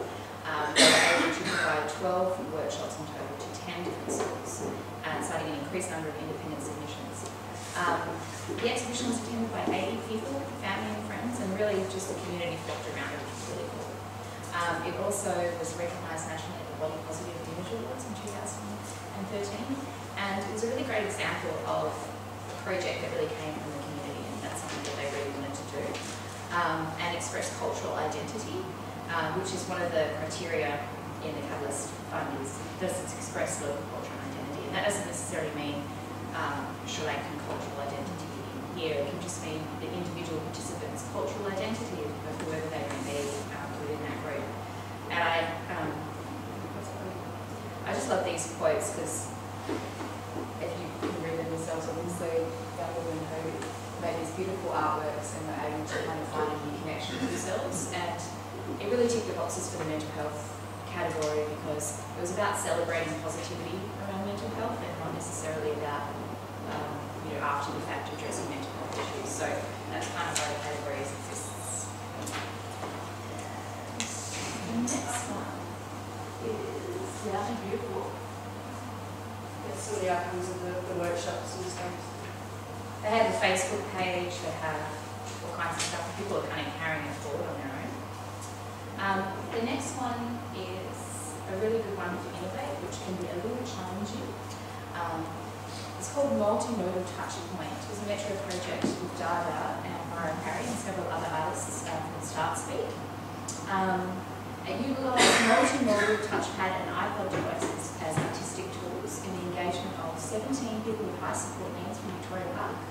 And it also added other mediums like regular art, paper, creative texture, music and visual exercises. It was created with quite a few artists assisting, and the kind of point was to give these people who have challenging sensory development issues a way of embracing technology with getting some physical assistance and also just developing their own artistic skill. And one of the quotes I really liked about this one was, one of the participants holds his arms very tight across his chest. Although this restricts arm movement, he had very expressive hands. And his response to the iPad was slow when it was handheld, but once the iPad bracket was installed to position the iPad, he used his fingers and hands to affect William's Raindrops tablet, and all his creativity started spilling out. And that was considered innovative because it used a form or media that isn't necessarily always used by that particular community group. So that was why it was innovative. And it was quoted as, another participant gained a sense of control and accomplishment, enlightened to select the colours, save and view images and learn about options. So it really addressed the learning new skills for them with quite concrete and recognisable skills. And that was another thing that So that's the Catalyst Fund. Until Jill's back, you can contact our main line and just add me an email and everything if you have any questions or queries, and we can direct it to someone that can give you a bit of support until Jill's back. Yes, if anyone got any questions? I've got a few, if that's cool. I wanted to see if you guys have any examples of the development fund, any prepared, is there any I can think of one. We had Sensorium Theatre, who was successful, which is Francis Italiano and Michelle Hovain. They do have this really interesting theatre style for young kids or kids with special needs, and it's kind of about a real tactile sort of theatre, where they take the kids through, kind of lead them through a space and do different sort of weather patterns or something, like make them feel cold or warm or snuggle them up, and it's this real tactile theatre experience for these kids. They were successful in getting professional development funding to go over to, I think, the UK to research and learn more about how to, because it's a really innovative style of theatre that isn't really happening here. So they were able to get funding to go over and find out more, to be able to develop that further, to bring it back to the special needs community and to these kids to really respond to their needs. So that's one example of that category. And then the other question I had is, I'm not an artist, I suppose I'm an arts worker, I work for local government, so I had a bit of a question about, are there opportunities through CANWA and Catalyst where you can get advice? So for example, I can see a need, or I can see some people in the community or groups in the community that I would like to work with, but I'm not able to come up with a creative idea about what the project might become. Okay. Is there a connection with you guys? I know there's like outsource, but to put us in touch with creative people, either in my region or not in my region, who might be able to come in and create a project with a group? Absolutely. I mean, with through the membership with CANWA, we have a free an internal artist database. So any artist or sort of arts facilitator that wants to do community arts projects signs up to that, gives us all their details and their art form. And through your membership, we can give you access to that listing. So you can kind of say, oh, this is the region I'm working in, this is kind of the style of art that I'm thinking, this is the group that I'm working with. We can filter that through and find a list of contacts to send through to you. So I think we've got a few membership forms. I'm not sure whether the organisation. Yeah, I didn't realise that was available, so that's really cool. Yeah. And another thing I've had just quickly was about, do you guys you obviously have a panel? Is it possible for us the same as with Australian Council? She was saying, you guys should vote to even be on the panel. Is there opportunities with CANWA to do that as well and be on the other side of the table? To get on the panel, I'm actually not full on what the panel process is with recruitment. That's something that I can probably take details and find out, or let people know. I'm not sure how the recruitment process goes. I do know every panel sitting, usually having to grab another couple of people to sit on because people do have other commitments and stuff. I have a feeling it is a select time of the year that they might do recruitment, but I'll have to get back to you on that. I'm sorry. Yes. Thanks. Any more questions? All right, thanks guys. And then we've got some materials. Yeah, we've got the guidelines there for everyone to grab. Also, we put out a bulletin every year This is kind of an example of key projects that have been funded to give people a bit of an idea for each category. So grab a copy of that as well, and membership forms if you're interested. Yeah. Well, a couple more guests, but they're from Country Arts WA. I know you guys are familiar with us, but I think it's nice to get as many funding bodies in one room, so you can hear the different opportunities, and it's nice to have a refresher as well. But so here is Hayley and Carla. So we are from Country Arts WA. I know many of you in the room today, so it's nice to see the faces that I talked to on the phone as well. It's great to see such a regional representation in Perth. It's awesome. And this is Carla, our Performing Arts Touring Officer.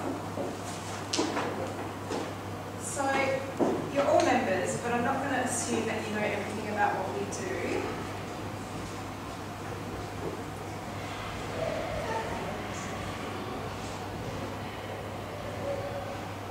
We are the peak arts body for regional WA.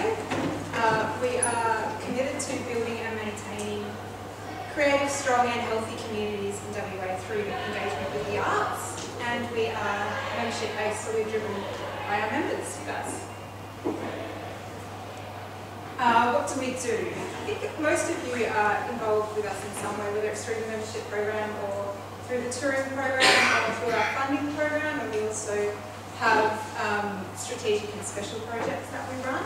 We also act as a resource for WA. So if you've got a question about arts and culture, you've got an idea, you just want to talk to someone about where to go with your projects, or and we can't help you, we kind of act as a resource so that you can call us and we can put you through to someone else who can, or suggest a different avenue.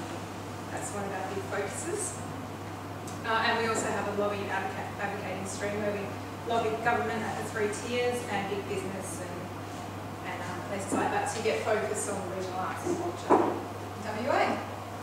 So I'm going to talk to you about some funding opportunities today. Big ones: Regional Arts Fund, White Culture and Share the Risk. Carla will talk about Share the Risk when she talks a bit about the touring program. The Regional Arts Fund. Now a few of you, I think, here have applied successfully to the Regional Arts Fund and had successful projects.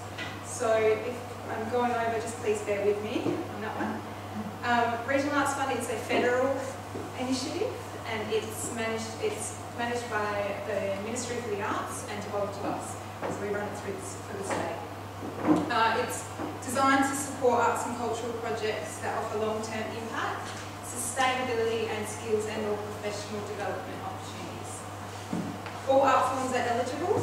Pretty much anything you can think of is eligible in this program. Visual arts, theatre, dance, creative writing, music. What can you apply to cover?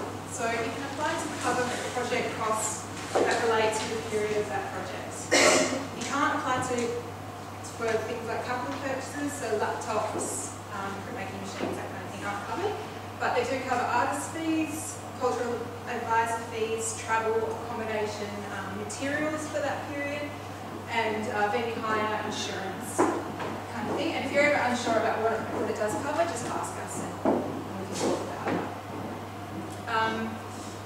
At the moment we have the project fund, which is open and it's closing on 15th of August. The project fund is for community projects and individual projects. So community arts projects, similar to what CANWA were talking about in the Catalyst Fund. So projects that provide sort of skills development, engagement with professional artists, whether they're local professional artists or they're coming in from interstate or from the city, to develop the skills and upskill local artists, young people, whoever it is that you're actually working with in the community. So it is project fund, so it does need to have a start date and an end date. And you can apply for up to $15,000. If you're above the 26th parallel, which runs kind of above, I think it's Sharp's Bay, and a bit higher, then you can apply for $20,000 or $15,000 each one. And then, yeah, there's a set of criteria, as with all funding programs, that your project has to meet to fit into this category, and that's around skills development, sustainability. There needs to be strong project planning and an effective use of resources demonstrated. as well as strong consultation and evidence of that consultation with the community and the needs of the community to have that kind of project, as well as engagement with professional artists for appropriate artistic outcomes. This is an example of, so I'll show you a few examples of what projects that are being funded. This is Coolin Open Doors, Shire of Coolin there in the Wickbelt. I don't know if many of you have been there before. It's a great little community. They had a project last year where they engaged, Shire of Coolin engaged Spitlight Theatre, and they ran a series of community engagement workshops with the community members to explore the different histories of the town, different local identities, and particularly the buildings, histories that happen within the buildings. And then they developed a series of impromptu acts and performance acts during the day and during the evening, and they coincided that project with Coolin Bush Races, which is really popular, so they had a big influx of people into the town, and that was part of the activity. Very successful project. And then you can really see that skills development, community engagement came from the community. It's a project that came from the community, and they could really clearly articulate that in their application. Barramundi Festival, this one just happened this year, start of the year, and they applied last year to the Regional Arts Fund. And they wanted to sort of explore different workshops with printmaking and jewellery making. Yeah, everyone see that? So they engaged Megan Kerwood Ward, her name is, established printmaker, who already had quite a strong relationship with the Kimberley, with the people up there. So they engaged her to run a series of printmaking workshops with young people, and as well as the professional artists there, so through Warrangarry Aboriginal Arts Centre. And they ran a series of printmaking workshops and created these beautiful fabrics which were modelled at the festival by the young girls. And they also ran jewellery workshops as well. They were led by local artists, and yeah, all different young people engaging and developing their skills. So that was through the community category, so that's clearly community skills development. We also have the individual category, which is quite undersubscribed. We don't have too many applications to this category, so if you've got an idea, please give me a call. It's for kind of individual artists, arts workers to put together their own program of professional development, skills development with another professional artist. So you need to be able to clearly identify where you are within your practice, what you want to learn, how you're going to learn that, and who's going to teach you. Or it might not just be one person, it might be working in an organisation for a month, and then also working with individual artists. It just all depends on what you want to do. It could be working as part of a project led by another professional artist. And that can be anywhere in your career. It could be, for example, Anne Sorensen, Southwest artist. She's an established glass artist. She was successful last year, and she did a mentorship, she's still currently doing a mentorship, with Kirsty Ria, just looking at different ways of using glass art and looking at that movement, where Anne's had a different style of glass, and she wants to learn more about how to create those shapes.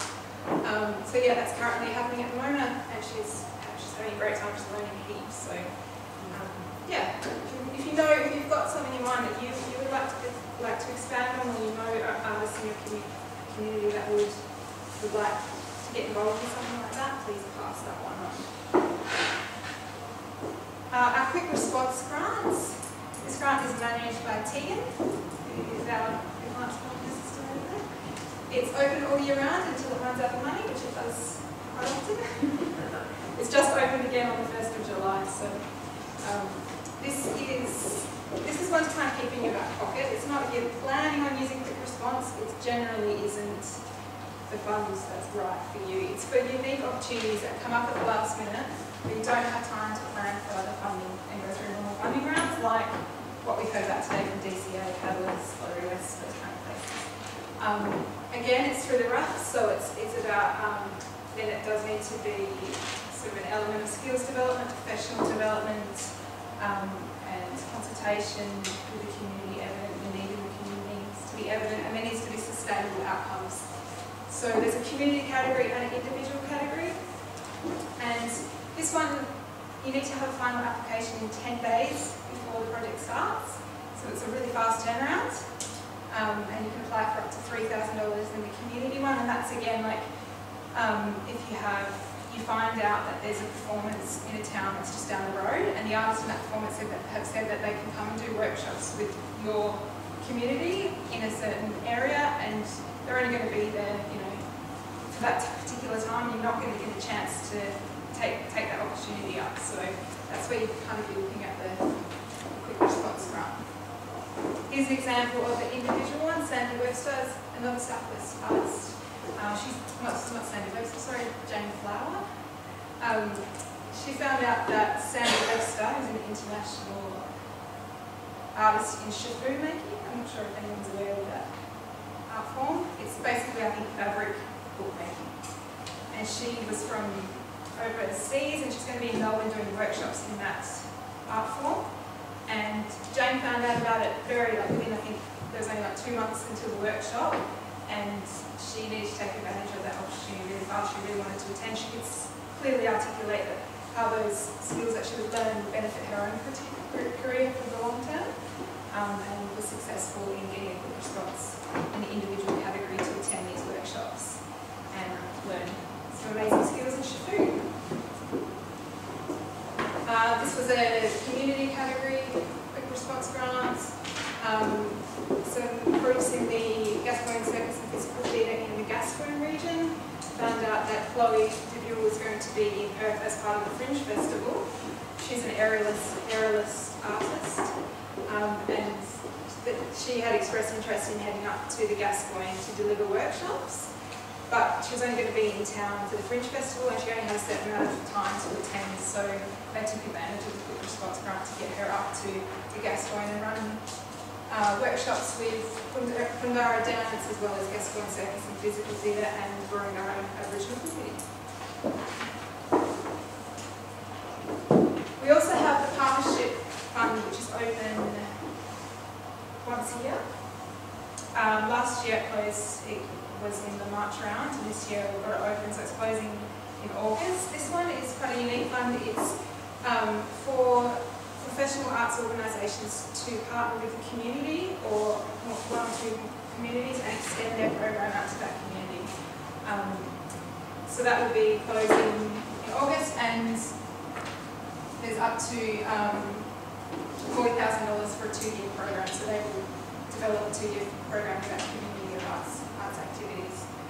At the moment, Theatre Kimberley have got partnership funds, and Theatre Kimberley, I'm not sure if many of you are aware of what they do up in the room in the Kimberleys. They do circus and physical skills development with communities up there, and there was a few other communities that had expressed interest in getting their program into work with their young people, but due to funding restraints, they weren't able to go down the avenue, so they came to the Partnership Fund to extend their program to those communities.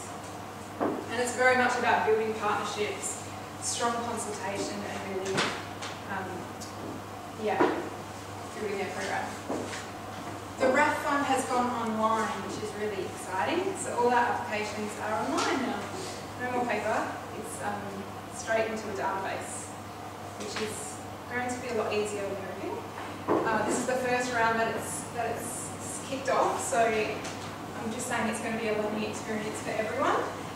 But we can still do draft applications, so you can still do draft applications through this process. It's a lot easier. You can sort of save what you're doing, come back to it, log in. You don't lose that. You won't lose any of your material because it's all saved to a database. It's going to be really exciting. That's just for the Regional Arts Fund, so our other programs are still paper-based. Drug Aware White Culture Regional. This is a funding program, developmental funding program for young people in regional WA between the ages of 12 and 26. It's supported by Healthway to spread the drug aware message. This is a great funding program. It is, so young people they drive these projects, they write the application, they'll be auspiced by an organisation, and they partner with organisations to assist with them developing their projects and implementing their projects. And again, it's about young people being able to say, we want to learn more about hip hop dance, and we want those artists to come and teach us, so that they kind of put their own project together and what they want to do.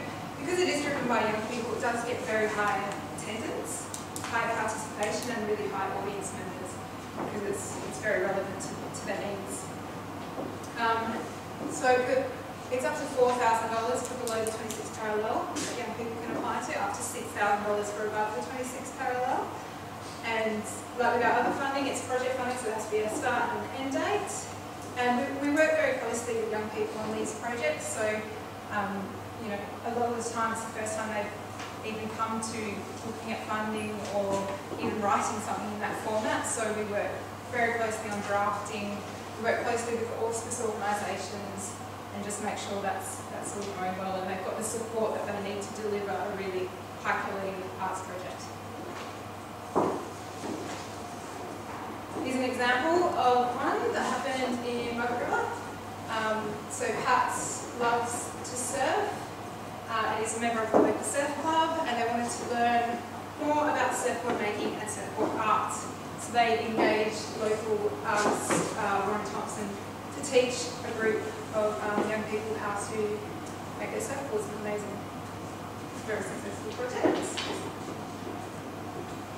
This one was in Geraldton last year, and really there was a really strong circus focus in the PCYC. Simone wanted to engage Chris Matthews, who is a professional circus trainer, to run a series of workshops, and they created a full production on Alice in Wonderland, and yeah, that was very successful. They ran a series of workshops and then put on this beautiful performance, created all the stage, all the outfits and beautiful makeup. It was a great production. This one was recently, this was in the Midwest. Elle wanted to run some hip hop dance works. Hip hop's really popular. Yeah. A lot of hip hop projects, and they're very successful, really. And it's not just dance, it's, you know, writing, songwriting. So Elle engaged Urban Youth Crew, there was an established dance group in Mount Magnet that had worked with this crew in Perth, and they wanted to get them back up to Mount Magnet to sort of extend on those skills and provide other skills development for other young people in their community. So they got Urban Youth Crew up to run workshops and develop skills in hip hop, and then they showcased to the community what they've learnt. So yeah, that was a really high participation, and it was a really, really good project. So a lot of you, I think, got good skills in application writing. How many people here have written an application? Good answer. Yeah. How many people have been successful? Unsuccessful? So everyone's kind of touched on writing applications today, so I'll just briefly go through the application 101 that we have. Tips for successful grant writing. As everyone said, call the project officer. If you've got an idea, just call us. If we can't help you, hopefully they'll put you on someone else that can. And we can also help you go into that program. Send a draft. We do drafts, so you can send a draft to me at least 1 week before the closing date. Quick response grant is, you know, a lot faster, and with the Travelware White Culture, it's a lot faster as well. But for the project fund and partnership fund, 1 week before the closing date, it gives me time to look at everyone's and spend enough time on them. And then I'll give feedback. You can take it if you like or not, but we do our feedback on what we think the panel will be asking questions about. So that's where that connection is. Keep your answers concise. Just keep them really, really, really concise. So it's clear, this is what we're going to do, this is what we want to do, this is going to happen, how we're going to do it, why we're engaging these people, why we're engaging this organisation. Just keep really, really straight to the point. Always draw back to the objectives. So CANWA touched on before about how the criteria is through those questions. It really is through those questions. So always go back to the criteria, think about what that fund is promoting, and write your answers in a way that sort of responds to that criteria. Use support material as evidence. Demonstrate your partnerships, consultation and the quality of the project. Make sure your support letters are actually aimed at that particular project. Don't use support letters from a year ago, even if it is the same kind of project. Aim it to the panel that the application is for. And remember that the panel only see what they have in front of them. So they might not even know where you come from, what your community is like, anything about that. I mean, our panels are made up of regional people that are living in and working in regional WA, in arts, in culture, in development, that kind of thing. So they do have that experience, but it's a big state. Support materials, so make sure you've got letters of support from your partners and from your target audience, so that's participants. So if you're working with young people, look at the organisations that represent your young people in your community, whether it's the school, PCYC, that kind of thing. And also from your key partners, so whether it's local governments, CRC, those kind of places. Include all the CVs and letters of agreements from your key artists. It's really, really important. Last round, we had applications that came through that didn't have CVs, and they're very highly competitive rounds, so that can be the kind of cruncher between being funded and not being funded. Is having that kind of information there, so the panel doesn't have to question what you're writing about. This is all evidence that supports what you've said. And include what you can. So if you can include 10 images, include 10 images, audio, DVD. Just make sure it's of good quality and that it's all labelled really well. It's another key thing, that it's labelled well. Again, budget. We've talked about that a bit today. Make sure it's concise. If you're not sure, everyone's budget forms are different and it can be really, really confusing. So just call us and we can work with you if you want that. And with the budget forms, we found it really difficult. You know how you can add comments to individual items on the budget? Has there been any review of simplifying that? It seemed a very laborious way of adding information to budget items, and then you can't see it on the screen. And, I don't know whether anybody's looked at that. So in our Excel document? Yeah. So we have that third tab, which is notes to budget. Yeah. That's still how we have you just if you need to note budget notes there, rather than in an Excel document. Is that what you mean? Yeah, I do. It seems to me that it would be easier if the item was referenced and you could almost do it in a Word document rather than adding it to the spreadsheet. It just seems a very, we just found it difficult. You can do that. You can do that. If you want to make your own notes in a Word doc and attach it to your budget, you can do that.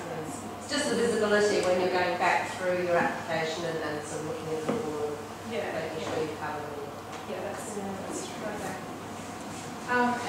Provide calculations of how you come up to costs. It's really good to do. So if it's above $1,000, let's say it's $8,000 for an artist fee. What's that based on? Where have those calculations come from? Just make sure you include that kind of thing. And also don't waffle. It doesn't have to be formal, but just get to the point in your application. You don't have to talk too much about the value of the arts because the people reading your application know the value of the arts quite well. And most importantly, you guys have had so much information today from different organisations about funding. Make sure the organisation you're applying to aligns with what you want to do in the project. So have a good idea of what you want to do before you start applying into a funding program, because you don't want to end up completely changing your project just to fit a certain funding program's objectives. You do, to a degree, I think, need to, move your project a little bit sometimes, but don't change the whole heart of it just to fit into a funding program. I always find when I write applications, it's just easier for me to write everything down, a brain dump, and write the application down with the idea of questions and things, but just getting it all out there before I actually write into the application, because then I know exactly where I'm going. I'm writing an application at the moment, and every time I open it, I find something else to do because it just ends up getting too enormous. So to get past that, I just had to write everything up before I actually started writing into the application. I find that a lot easier. And yeah, read the criteria and guidelines thoroughly and make sure your project aligns with the objectives. So yeah, so if you take anything today, just use this as a resource. Keep talking to us about your projects. If you're unsuccessful for a project, don't take it personal. Just take that feedback on and work towards another one, or yeah, don't take it personal. Does anyone have any questions about that? Just quickly, junior council are eligible for a white culture, like junior council group? Yeah, definitely. So white culture Come from school, so that's an issue. they come from school. And yeah, they all represent different schools. Yeah, no, that's fine. As long as the activities, so with white culture activity can't be school space, it has to be outside school. But with white culture, it's the actual young people that are the applicants, and then they have an auspice organisation. So it doesn't matter what group they're coming from, it's them themselves. And just a quick question on regional. You said that our organisation, so just to clarify, country arts, it's not an issue from It is an issue for our regional arts fund. Is because it's a federal program and it's run by the Ministry of the Arts. So just for that one fund? Just for that one fund. White culture, share the risk, I think, is based on the Regional Development Australia guidelines. With the ones that are going online, I've been applying for some DSS funding for programs, and the area is actually mandatory. The mandatory field with sitting in the website links, so you can find. It's supposed to have a link to us to Yeah. does work. There is a very helpful helpline, so that is nice. But just while we're on this, and I'm sure once because we're used to this record with anything else, but for some of us, we're really good about the managers where you reach those back from your populated area. For some of us, for example, will be in an essay that's where the town site is regional, but the farm area or the station area in the shire boundary will be remote. So it might be, It's a hard one. it's really hard to get around that. It'd be really nice if somebody would just do a map of Western Australia or a website where you type your town in and get your essay. It's been a really long time. I don't know if that's going to be an issue with arts funding, but just to flag it for people, find out which essay you're in before you start. It's been a really long time trying to find. Our shire doesn't know what essay it's in. That shire. Yeah. Obviously, so it's actually going to be quite a disadvantage if people haven't managed that way of seeing themselves. My first attempt to follow the website link that showed me where Northampton was, thinking, I'm pretty sure I'm here. I couldn't find the link out to the other, I couldn't say 6535 when we get SA2 or, so I don't know if that's going to be probably in arts funding, but it's definitely very real in some of the other federal funding programs. So I just flag it in case other people are going to get it as well. Yeah, and if you're looking at your ARIAs, there's a Ministry for the Arts page where you can get a postcode and it comes up with that 1, 2, 3. So it actually does do it by, I wish I'd done that. You can do your postcode or you can do your town. And some of them it's a mandatory, it's an online application, it's a mandatory field, you can't see what you figure it out later, you can't get to the next section. So you lose a lot of time if you can't answer it. So be warned, find out how to say. So you want to have any questions? I have another one. Okay, just with the quick response grant, what is the actual timeline on that? It's 1 in 3 or 4 years or something? There are two in every 4-year round. So the Regional Arts Fund comes through in 4-year rounds. Our funding comes through in year programs. And is there a limit on white culture? How many white culture? So there is a limit, but it's for the young people, and they can apply twice a year.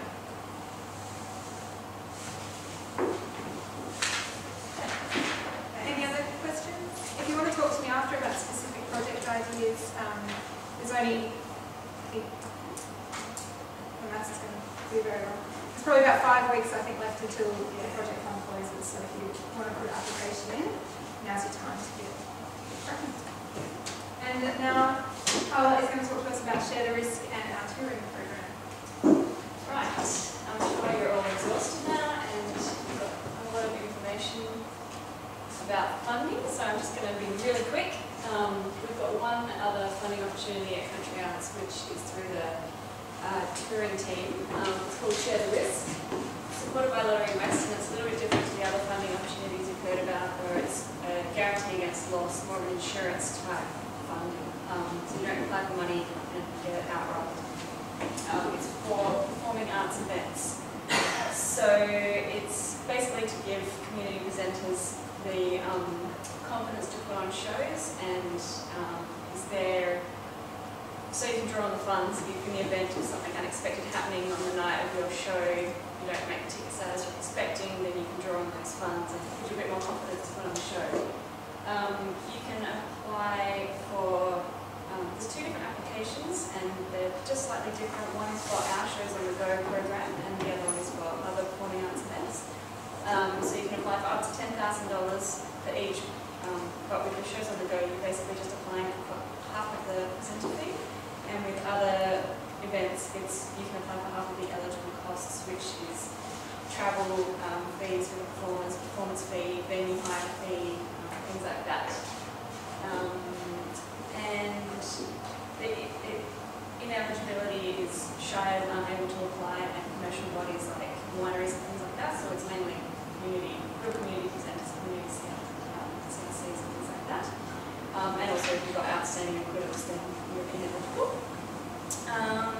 We have a round closing on July 25th for projects starting after, I can't remember the exact date, it's the beginning of August. And I manage that program, so if you're interested in applying, give me a call and we can go through doing the draft application.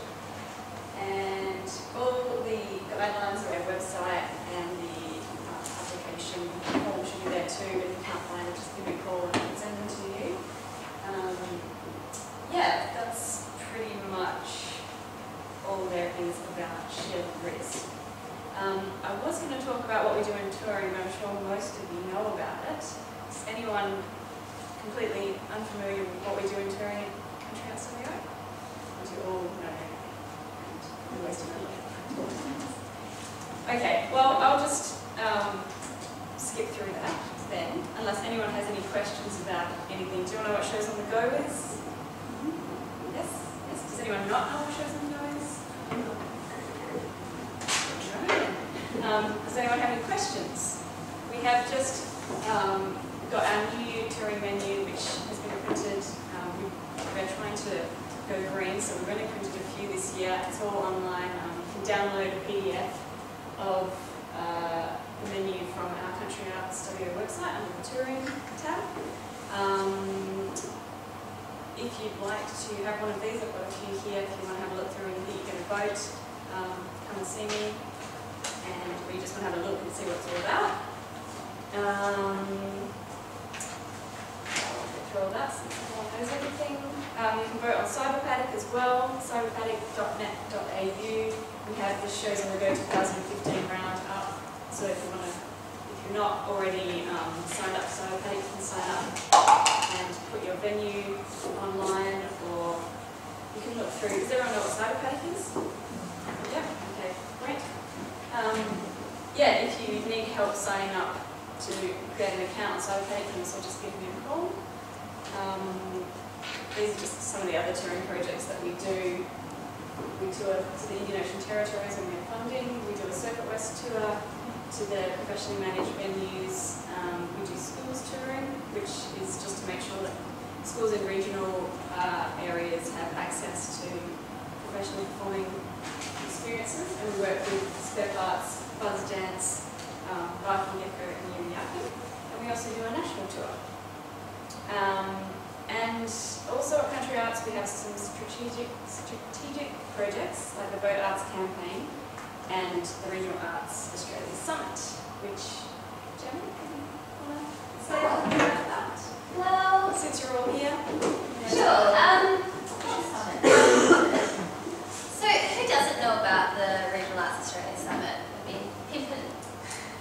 Isn't it pretty hard? Okay, so, and Paul, you can step in if I don't do it justice. The Regional Arts Australia Summit happens every 2 years. Each state takes a turn hosting it.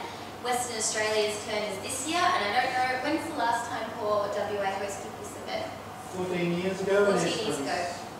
In Esperance, so it's likely that we won't get it probably in another 14. So I'm not going to try to sell it to you because I think you should all be going. It's in your state. It's in Kalgoorlie-Boulder in October. It's from the 16th to the 19th, so it's about a 4-day festival and conference. So it's half festival, half conference. There's a festival element towards to it. We've had the highlights launch, which introduced the keynote speakers. I don't know them off by heart.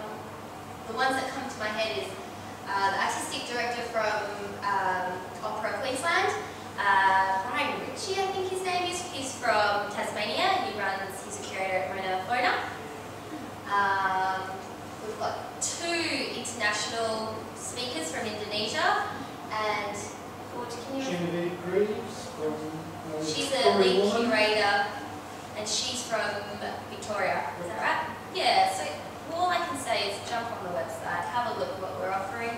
I really hope you all will be there. I know a lot of you will be. If you've got any questions, please ask Paul. Yeah, it's in WA. It's unique. It's the biggest connecting regional event, arts regional event in Australia, and we're very proud to be hosting it. So please try to get there. If you've got any questions about anything, just give us a call. Early bird registrations are open now, and as you are all members, huge discount on, I think it's nearly $300 on the standard price. Actually, I think it's $580. So get in now, it closes soon. Next week. Yeah.